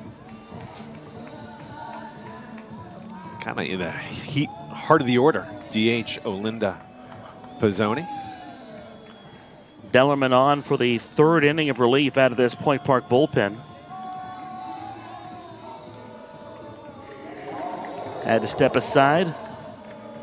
I got you, man. That's teamwork right there. Michael and I just met each other today, and you know what? We're having fun. This is fun. Olindo Pizzone 0 for 2. Takes a cold strike. I'm loving the outings that we're getting.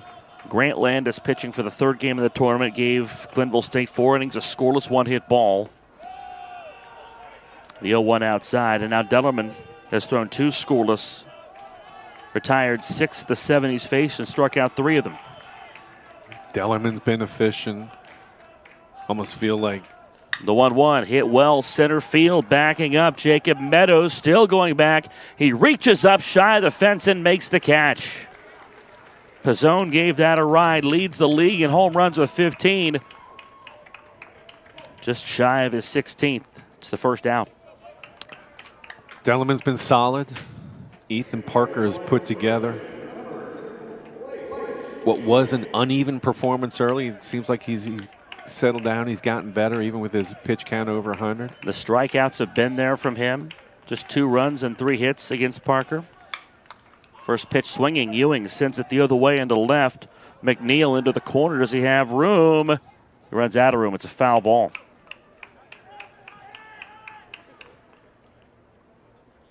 It's been a good performance out of Ethan Parker, but especially out of these 2 Glenville State pitchers. Their top 2 pitchers. Again, both of whom threw in the first game today, both of whom threw in the opener on Wednesday. They cannot be feeling 100% now. It is all grit at this point. That's what I love about this point of the tournament. It's heart. You're seeing heart on the field. Grant Landis, of course, got the start for Glenville State. 4 innings pitched, just gave up 1 hit.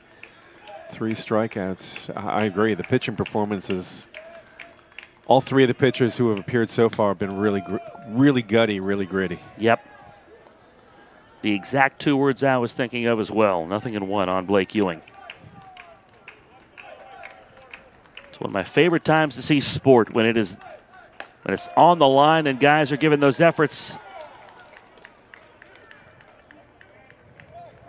Ewing punched out, and I believe that's only strike 2. Tries to shake that off and refocus as he goes back into the box.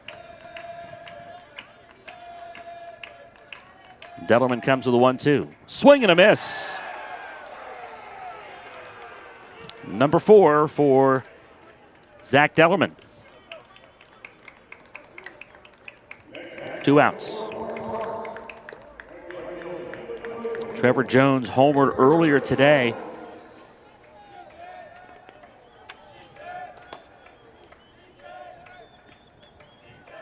A 3-run blast in the 5th inning. It looked like it was going to pull Point Park back into the game against Frostburg State.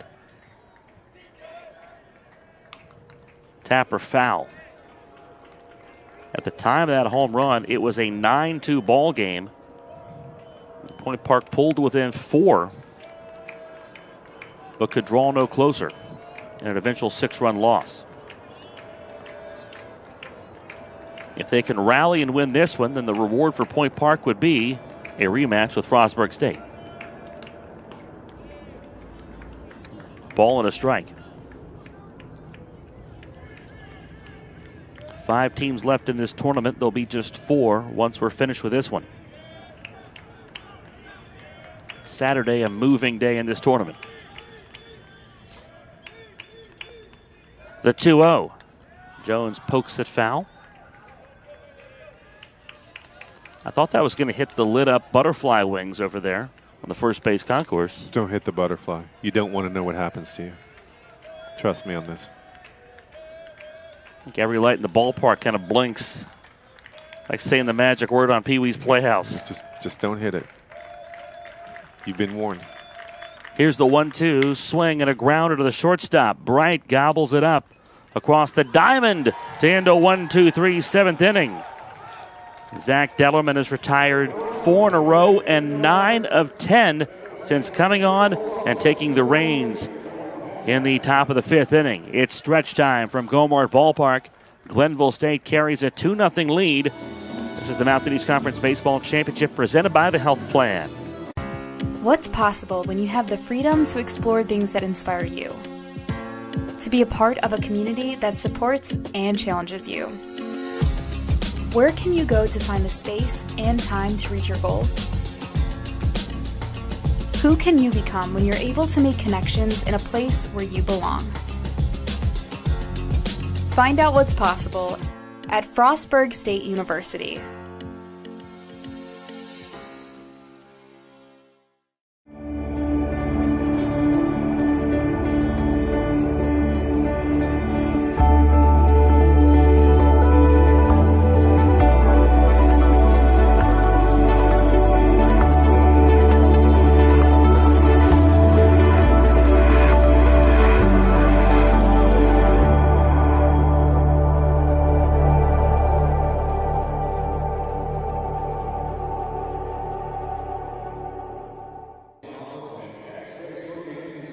To the bottom of the 7th inning, Glenville State looks to stretch a 2-0 lead against Ethan Parker. 9 strikeouts for Parker. He's allowed just a pair of runs on 3 hits. RBI single from Ashton Crace in the first and another one from Grayson McNeil in the 5th. Top of the order, Jacob Meadows leads off against Ethan Parker. Here in the bottom of the 7th, Parker squares to bunt, pulls back, and takes a cold, or Meadows pulls back the bunt, takes a strike. Both bullpens. Time called. Is there an equipment issue here? I think the catcher, Felix Gonzalez, wants the mask that was in the bullpen there. The man picked up the wrong mask. Might not fit as well. It's a great segue into the fact that both bullpens are now up and throwing. As you'd expect here in the 7th inning of a 2-0 elimination game. It's bunted foul. Again, Parker has taken Point Park into the 7th inning at this point. He's over 100 pitches, as you see. And the 2 aces on this Glenville State staff, Landis and Dellerman, have taken Glenville State through 7. Now at this point, it's all hands on deck. Yeah, I rather suspect Parker is going to have a short leash from this point forward. The 0-2. Downstairs. I kind of wonder if any base runner would end his day at this point. Walk, hit. I think that qualifies as a short leash. Yeah. The 1-2. Lifted into left field. Rodriguez over. Williams over. It'll be Rodriguez stepping in front to make the catch. 1 away. Because to be honest, it's been a few innings since really Glenville State has gotten solid contact on the ball. Now there have been some walks, of course, but Parker's really settled down. The McNeil RBI single in the 5th is the only hit Glenville State has since the 2nd. And now 5 in a row put away since that RBI single. Here's Adam Bright. Takes ball 1. But again, like we talked about a little bit earlier today, this is the point where you don't have a lot of time to pivot in case the score changes quickly. Glenville State puts another run on. That could be a backbreaker. Bright takes a cold strike. And somewhere resident in each of these players' minds on this field is the fact this is an elimination game. Sure. It's not too far away from being a friend of mine thought, the 1-1. Check swing, did he go? They say no. Ooh. Things that make you say, I think that bat stayed pretty close to Bright's shoulder, and I think the whole body turned. If I had to guess why that call was made as it was, but I'm with you. Here's the 2-1. Check swing, and he didn't hold up that time, 2-2. Well, as I like to say, Eric, everyone has a constitutional right to be wrong. I exercise mine all the time. 2 balls and 2 strikes to Adam Bright. 2-0 Glenville State here in the last of the 7th inning of an elimination game. Ethan Parker deals. It's down 3 balls and 2 strikes. Well, we're 1 pitch away from seeing how short this leash is for Ethan Parker if this batter gets on. I think you like to have action in both bullpens just to have the option if you need to go and make a quick change. Especially when you're about to reach the heart of the Glenville State order. Mind you, he's facing Adam Bright for the 4th time. Time is called. We have a pitch clock violation or a balk. Glenville State was arguing it should have been something. I thought time was called, and that's why Parker paused.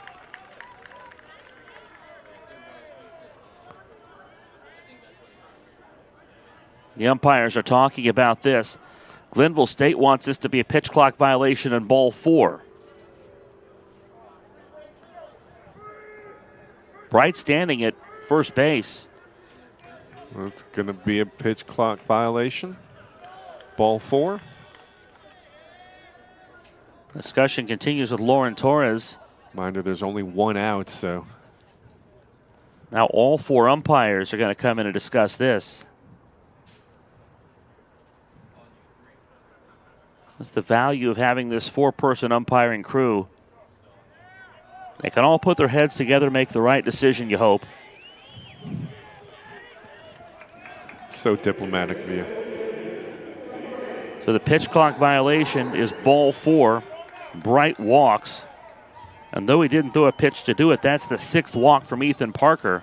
And there comes Torres. And this is the end of the line. And there goes Parker. And the entire Point Park dugout knew it. They come out to form the receiving line. Parker's day is finished. 6 1/3. Wasn't always pretty. 6 walks, but he kept Glenville State's bats at bay. Just 2 runs on 3 hits. And he brought Point Park into the late innings with a puncher's chance to win this game. A nice ovation for Ethan Parker. The pitch count well over 100. Talk about leaving it all on the field. We're back from Charleston. Glenville State leads at 2-0 in the last of the 7th on MEC TV.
Point Park bringing another one of their best starting pitchers out of the bullpen, Ramon Rodriguez, on in relief. This is his 14th outing of the year, 3rd in relief. He inherits a runner at first base with 1 away. Zach Laurie squares to bunt, misses at a strike.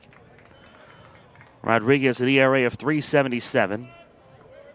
62 innings of work, 65 hits allowed, 26 earned runs, 62 strikeouts, just 11 walks.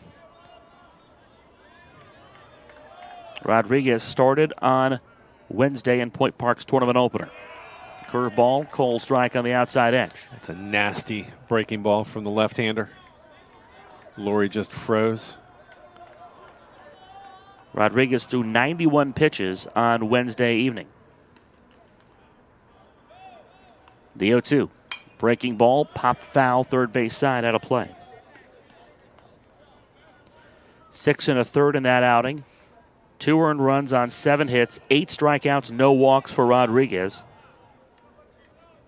In Point Park's win against Concord, the tournament opener on Wednesday.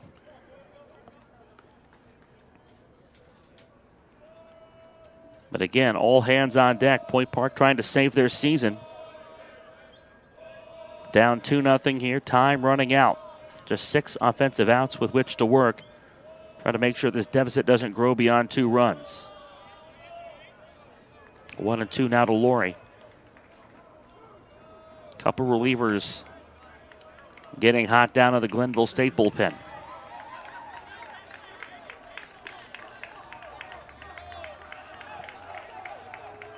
Laurie's walked twice, flown out otherwise. The 1-2, curveball, swing and a miss. They say a foul tip. And Gonzalez did not hang on, so Laurie gets another crack at this. Laurie just barely got a piece of that to keep this at-bat alive.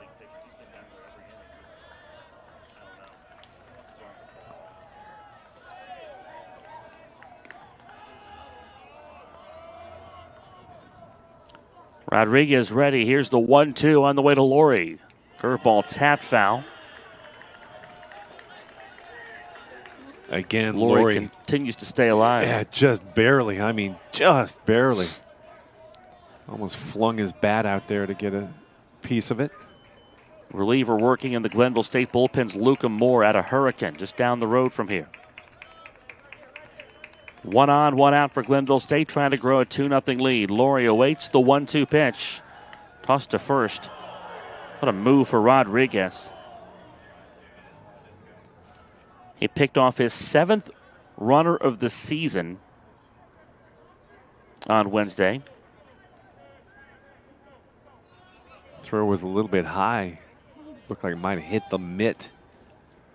It's a Point Park team that's picked off 15 players, 15 base runners this season. I think that might have hit him in the head. The ball hit the mitt for Ewing, and Ewing's mitt hit the head. First base coach going over to check exactly that. Here's the 1-2. Just off the outside corner. That didn't miss by much. 2-2. Can't claim that the strike zone is wide after watching that pitch go by for a ball. You sure cannot. Good job by the catcher Gonzalez to try to steal that strike. Here's the 2-2. Curveball swung on and missed by Laurie. 2 away here in the 7th inning. That was a nasty curveball. A knee buckler. And wow, that started up about the shoulders and it ended below the waist. Whew. 12-6 roundhouse curve. Ashton Crace had an RBI single in the first. Bats here in the 7th. Takes outside for a ball. An eventful tournament for Crace. Strong day at the plate in Game 1. Ended up as the losing pitcher earlier today. And has knocked in half of Glenville State's 2 runs. Runner back on a pickoff try. Some of these players come down to Charleston, they get their money's worth.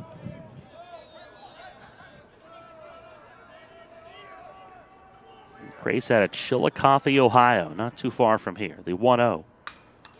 Popped out of play down the line and right. 6'1", 165. I think wind resistance enough would keep him from running very fast. Grace? Yeah.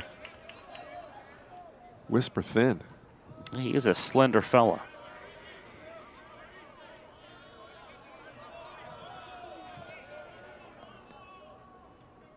He awaits the 1-1. Laced foul over the dugout.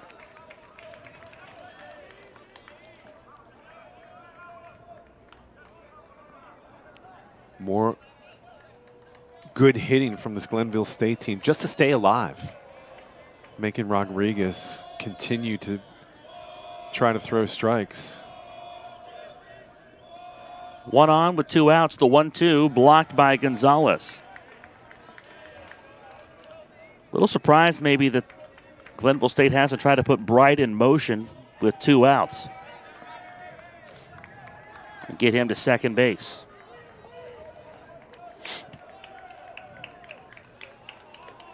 He remains at first. Crace ready for the 2-2 from Ramon Rodriguez. Here it is. Swing and a foul tip into the mid of Felix Gonzalez. And Ramon Rodriguez comes out of the bullpen to douse the fire. Back-to-back strikeouts of Zach Laurie and Ashton Crace. Hitters 3 and 4 in this Glenville State lineup to send this game to the 8th inning and to hold Glenville State's lead to 2-0. The 7th after this from Charleston on MEC TV. Tomorrow's innovators, teachers, caregivers, researchers, leaders, and creators all have one thing in common. They started out just like you. At West Liberty University, you are the focus. This is a place where you will gain the skills, knowledge, and confidence to change your life and the world around you. It all starts here, with you. Visit westliberty.edu to start your journey. It's all here at West Liberty University. Glenville State University offers cutting-edge programs, small class sizes, and dedicated faculty providing students with a personalized experience focused on their success. With the lowest tuition in the Mountain State, every student has the opportunity to achieve their goals. At Glenville State University, you'll find a community that supports, challenges, and inspires you every step of the way. From hands-on learning in state-of-the-art facilities to internships that connect you with real-world opportunities, we prepare you for the challenges and triumphs of tomorrow. Pioneer your future at Glenville State University. 2 total runs, 5 total hits. Offense has been at a premium in this elimination game between Glenville State and Point Park. It's a 2-0 Glenville State lead. We are officially in the late innings, the top of the 8th, but Michael, we have seen a few games in this tournament already where a fairly pedestrian game got into the 8th inning only for things to break wide open. Yeah, I feel like this game right now is a game looking for a hero. So far it's been Grant Landis and Zach Dellerman for Glenville State, just kind of putting the clamps on this Point Park team, but plenty of opportunity. This game screams for somebody. Yeah, it really does. Big hit, home run, just something. It feels like 2-0 is not going to be the final score of this game. The 1-0. 2 balls and no strikes from Dellerman. I'm not saying Point Park's going to come back to win it. Not saying Glenville State's not going to regain a lead or lose a lead or anything like that. It just feels like we have some more things to play out, some more chapters left in this one. Downstairs, 3 balls and no strikes. Well, I like to say, if you have that feeling, it could be gas. It often is. The 3-0 in there for a strike. I always like to say that when someone tells me, I have a funny feeling. That's gas. That's usually gas. The 3-1 to Gonzalez is grounded sharply to second base. Jets look at Higas Martinez to first. 1 away. Frostburg State awaits the winner at 4:30 tomorrow.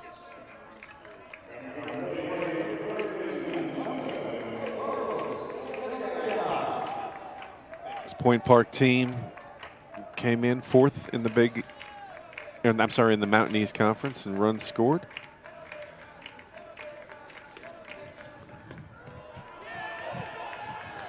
Strike 1 on the outside corner to Carlos De La Vega. Struck out twice today. 7 strikeouts from 2 different Glenville State pitchers. Grant Landis punched out 3, and Dellerman has punched 4 tickets. A ball and a strike to De La Vega with 1 away in the 8th inning. The pitch. Cold strike 2. Point Park's bullpen notably quiet.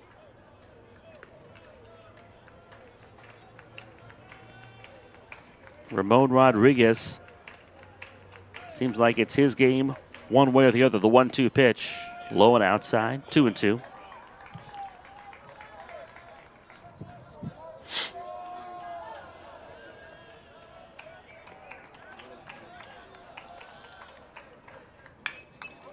A roller to the left side on 2-2.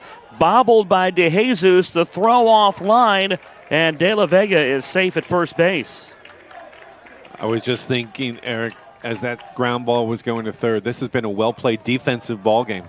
Neither team with an error, and boom, just like that, first error at a big moment. And this is the part of the ball game in the 8th inning when the pressure starts to build. It's an elimination game. So the E5 puts De La Vega at first base. Curveball, a cold strike to Gonzalez. Anthony Ruiz joins Luca Moore in the Glenville State bullpen. Only the second base runner Point Park has had against Dellerman. Swing and a ground ball past a diving DeJesus at third base, and Gonzalez on with a first base hit for Point Park since Chris Williams doubled with 2 outs in the 6th inning. And that was a ball lost in the lights by Ashton Crace. So really you have to go back to the 3rd inning when Sebastian Hernandez singled to find the last clean hit that Point Park has that doesn't have a little bit of a dubious cloud around it. And that was a seeing-eye ground ball just past the diving Carlos DeJesus. Speaking of, here is Sebastian Hernandez. He's the go-ahead run. The pitch smothered by Luke Swigert. All of a sudden, the intensity is ramped up to the 10th power. Time called as Dellerman's got to tuck in his shirt. That is kind of like watching a basketball jersey. It's come untucked and untucked and untucked, and finally they had to retuck it.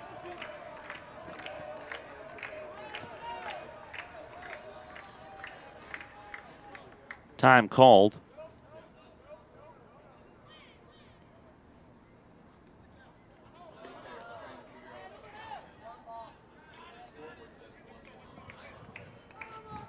Counted a ball and 1 ball, no strikes. The scoreboard was wrong, and they were trying to figure out what the count is on the field, make sure everybody knew.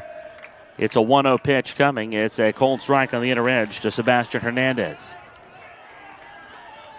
Not a bad idea to stop the game and make sure everybody's on the same page in a critical moment. Game on the line here in the top of the 8th inning. Season on the line for both teams. Glenville State leads at 2-0. The loser goes home. Here's the 1-1 pitch from Dellerman. A cold strike on the outside edge. With 1 out, De La Vega reached on an error. A seeing-eye single put Gonzalez at first and pushed De La Vega to second base. Big hole on the right side of the infield.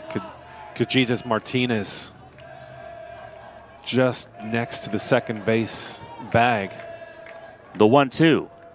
Hernandez chases one low and outside. 2 outs. He's a strikeout victim for the second time today against Dellerman. And Hernandez just chased a bad pitch. All there is to it. You can see here. It was low and away, and he just went and touched it actually in the dirt a little bit. Nice job by Swigert. Came up with that ball. 5 strikeouts for Dellerman. Chris Williams looks at a cold strike on the outer edge. Grant Landis threw 4 scoreless innings of 1-hit ball. This is Zach Dellerman's 4th inning of work. After pitching out of the bullpen in the noon game today and starting and throwing 5 innings in the tournament opener on Wednesday. The 0-1. Swing and a miss. And now Glenville State 1 strike away from getting this game back to the dugout. The bottom of the 8th inning with that 2-run lead intact.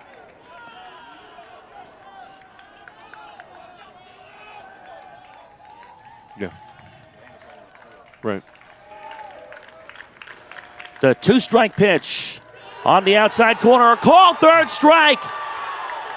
And Dellerman pumped as he leaves the mound.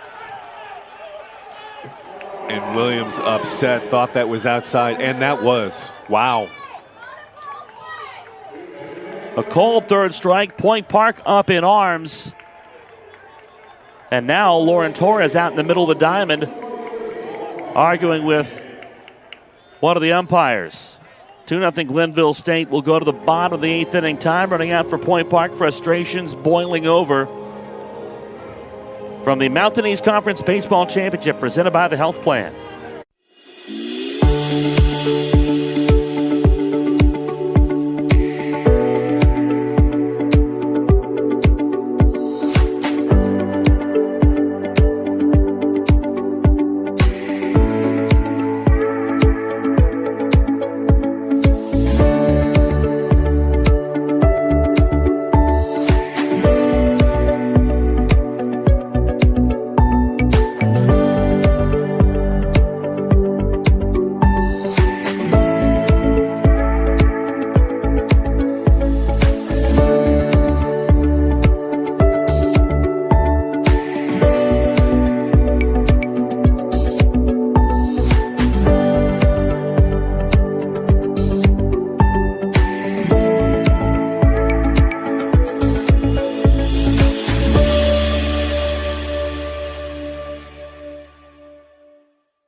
Which I think is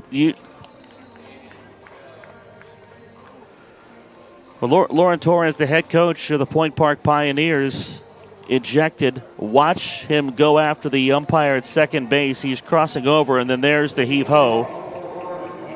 Unhappy with that called third strike on Chris Williams. That's a few different calls that he feels went against Point Park boiling over in 2 different games.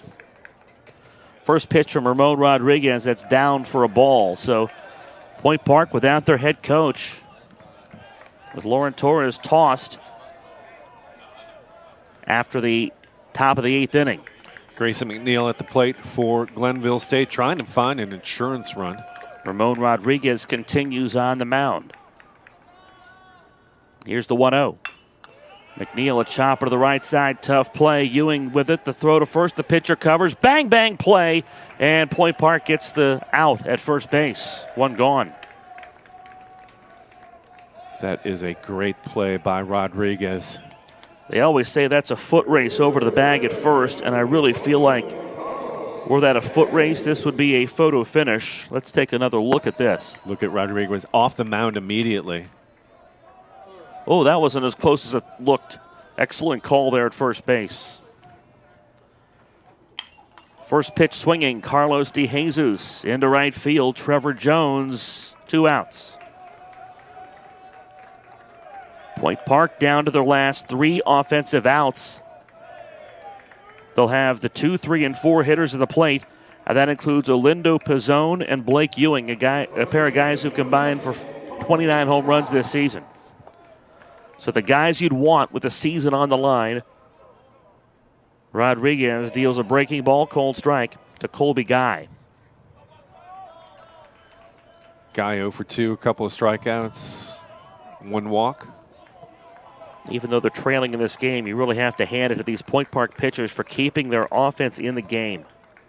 The 0-1, swing and a miss.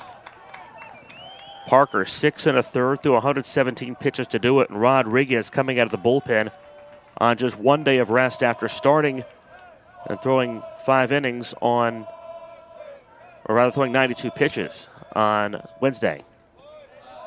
It's in the dirt, 1 ball, 2 strikes.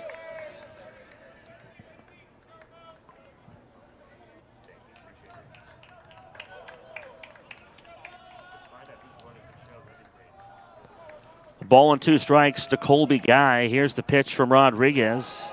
A call, third strike to end the inning. Colby Guy now yelling at the catcher, and now teams being separated, tempers beginning to boil over. Guy goes down looking to end a 1-2-3 8th inning.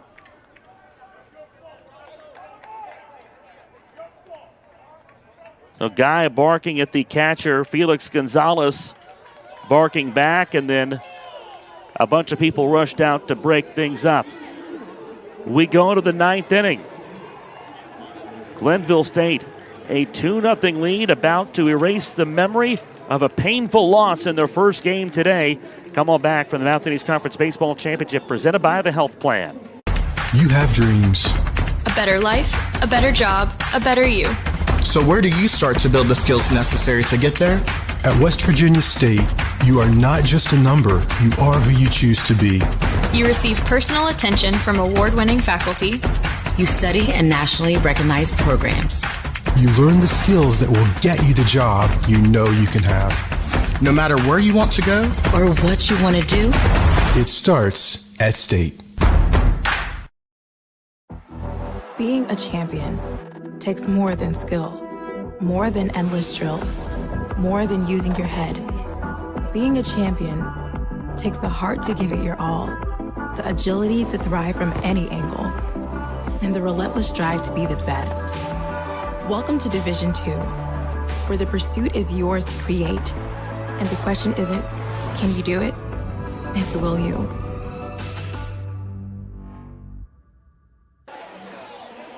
Felix Rodriguez leads things off for Point Park. They're down to their final 3 outs, Olindo Pizzone and Blake Ewing. For Point Park, Zach Dellerman continues and tries to finish this off. He's the pitcher of record. Lauren Torres, the Point Park head coach, ejected. Rocky Capobianco running the ship in his stead. Rodriguez 0 for 3, Olindo Pizzone 0 for 3, Blake Ewing 0 for 3. Just 3 hits. The pitch. Cold strike on the outside corner. Just 3 hits for these Point Park Pioneers. Coming off a performance where they scored 8 runs and 12 hits in a loss. The 0-1. Good stop. 1-1. Couple pitchers continuing to warm up down Glenville State's way, but you got to believe that Dellerman is in this unless this lead gets away from him. That looks like Trent Taylor. I can't see his number. He started the first game. Pitch fouled away, 1-2.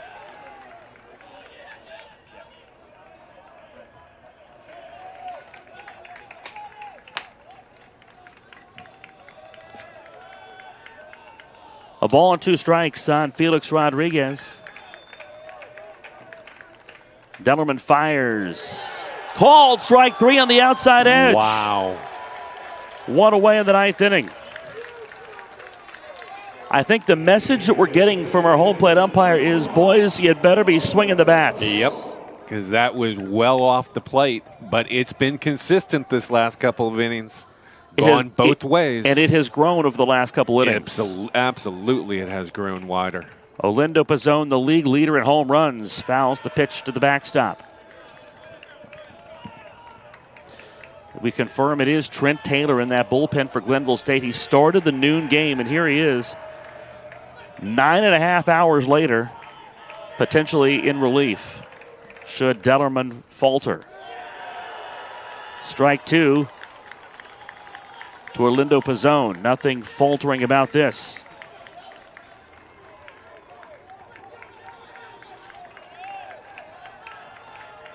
A run in the first, 1 in the 5th from Glenville State. They have just 3 hits. The 0-2 outside, 1-2. Does a hitter dare to take anything anywhere close on the outside corner? 43 of Dellerman's 62 pitches have been strikes. That one fouled away off the building down the right field line. You got to believe that swing from Pizzone was the product of he knew that the strike zone has widened, because that was well outside. The winner gets Frostburg State at 4:30 tomorrow. The loser goes home. The 1-2 outside, lifted left side. Grayson McNeil, a long run in from left, makes the catch, 2 outs. That's a ball that I think if Pizzone tries to go the other way and flip it into right field, you got something going, but he pulled it. This would be a frustrating end of the season for Point Park unless they can put together a 2-out rally. Coming in today with a win under their belts. They trailed from the jump against Frostburg State, down 5-1 after 2 innings. and 9-2 after 4. Also frustrating. Scored 6 runs in that win, 8 in the loss. So this is a Point Park team that scored runs. You know, they can score the run. They just cannot get anything going here tonight. Just happened in the second game. Here's the 0-1. Taken for ball 1.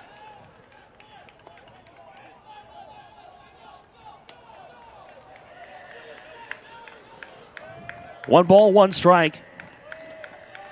Ewing trying to get a base runner on for Point Park. Bounces in from Dellerman. He's leaving it all out there. 2-1.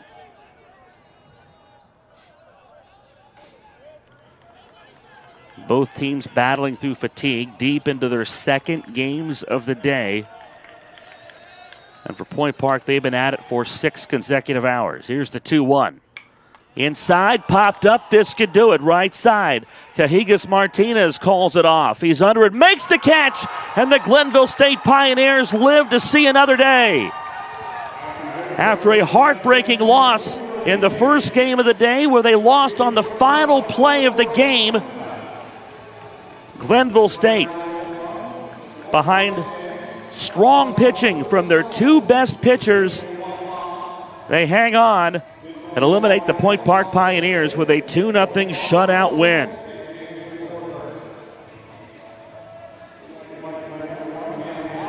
Wasn't always pretty, but they got just enough to win it. The RBI single in the first from Ashton Crace, and another one from Grayson McNeil in the 5th inning. Grant Landis and Zach Dellerman single-handedly send the Glenville State Pioneers to the next round. Said this game was looking for a hero, and there were 2 of them who were kind of quiet in front of us the whole time. First, Grant Landis, right-hander, absolutely got Glenville State off to a great start on the mound, and then Zach Dellerman, what a gutsy performance. Coming back, started earlier in this tournament, close to 70 pitches in a relief performance.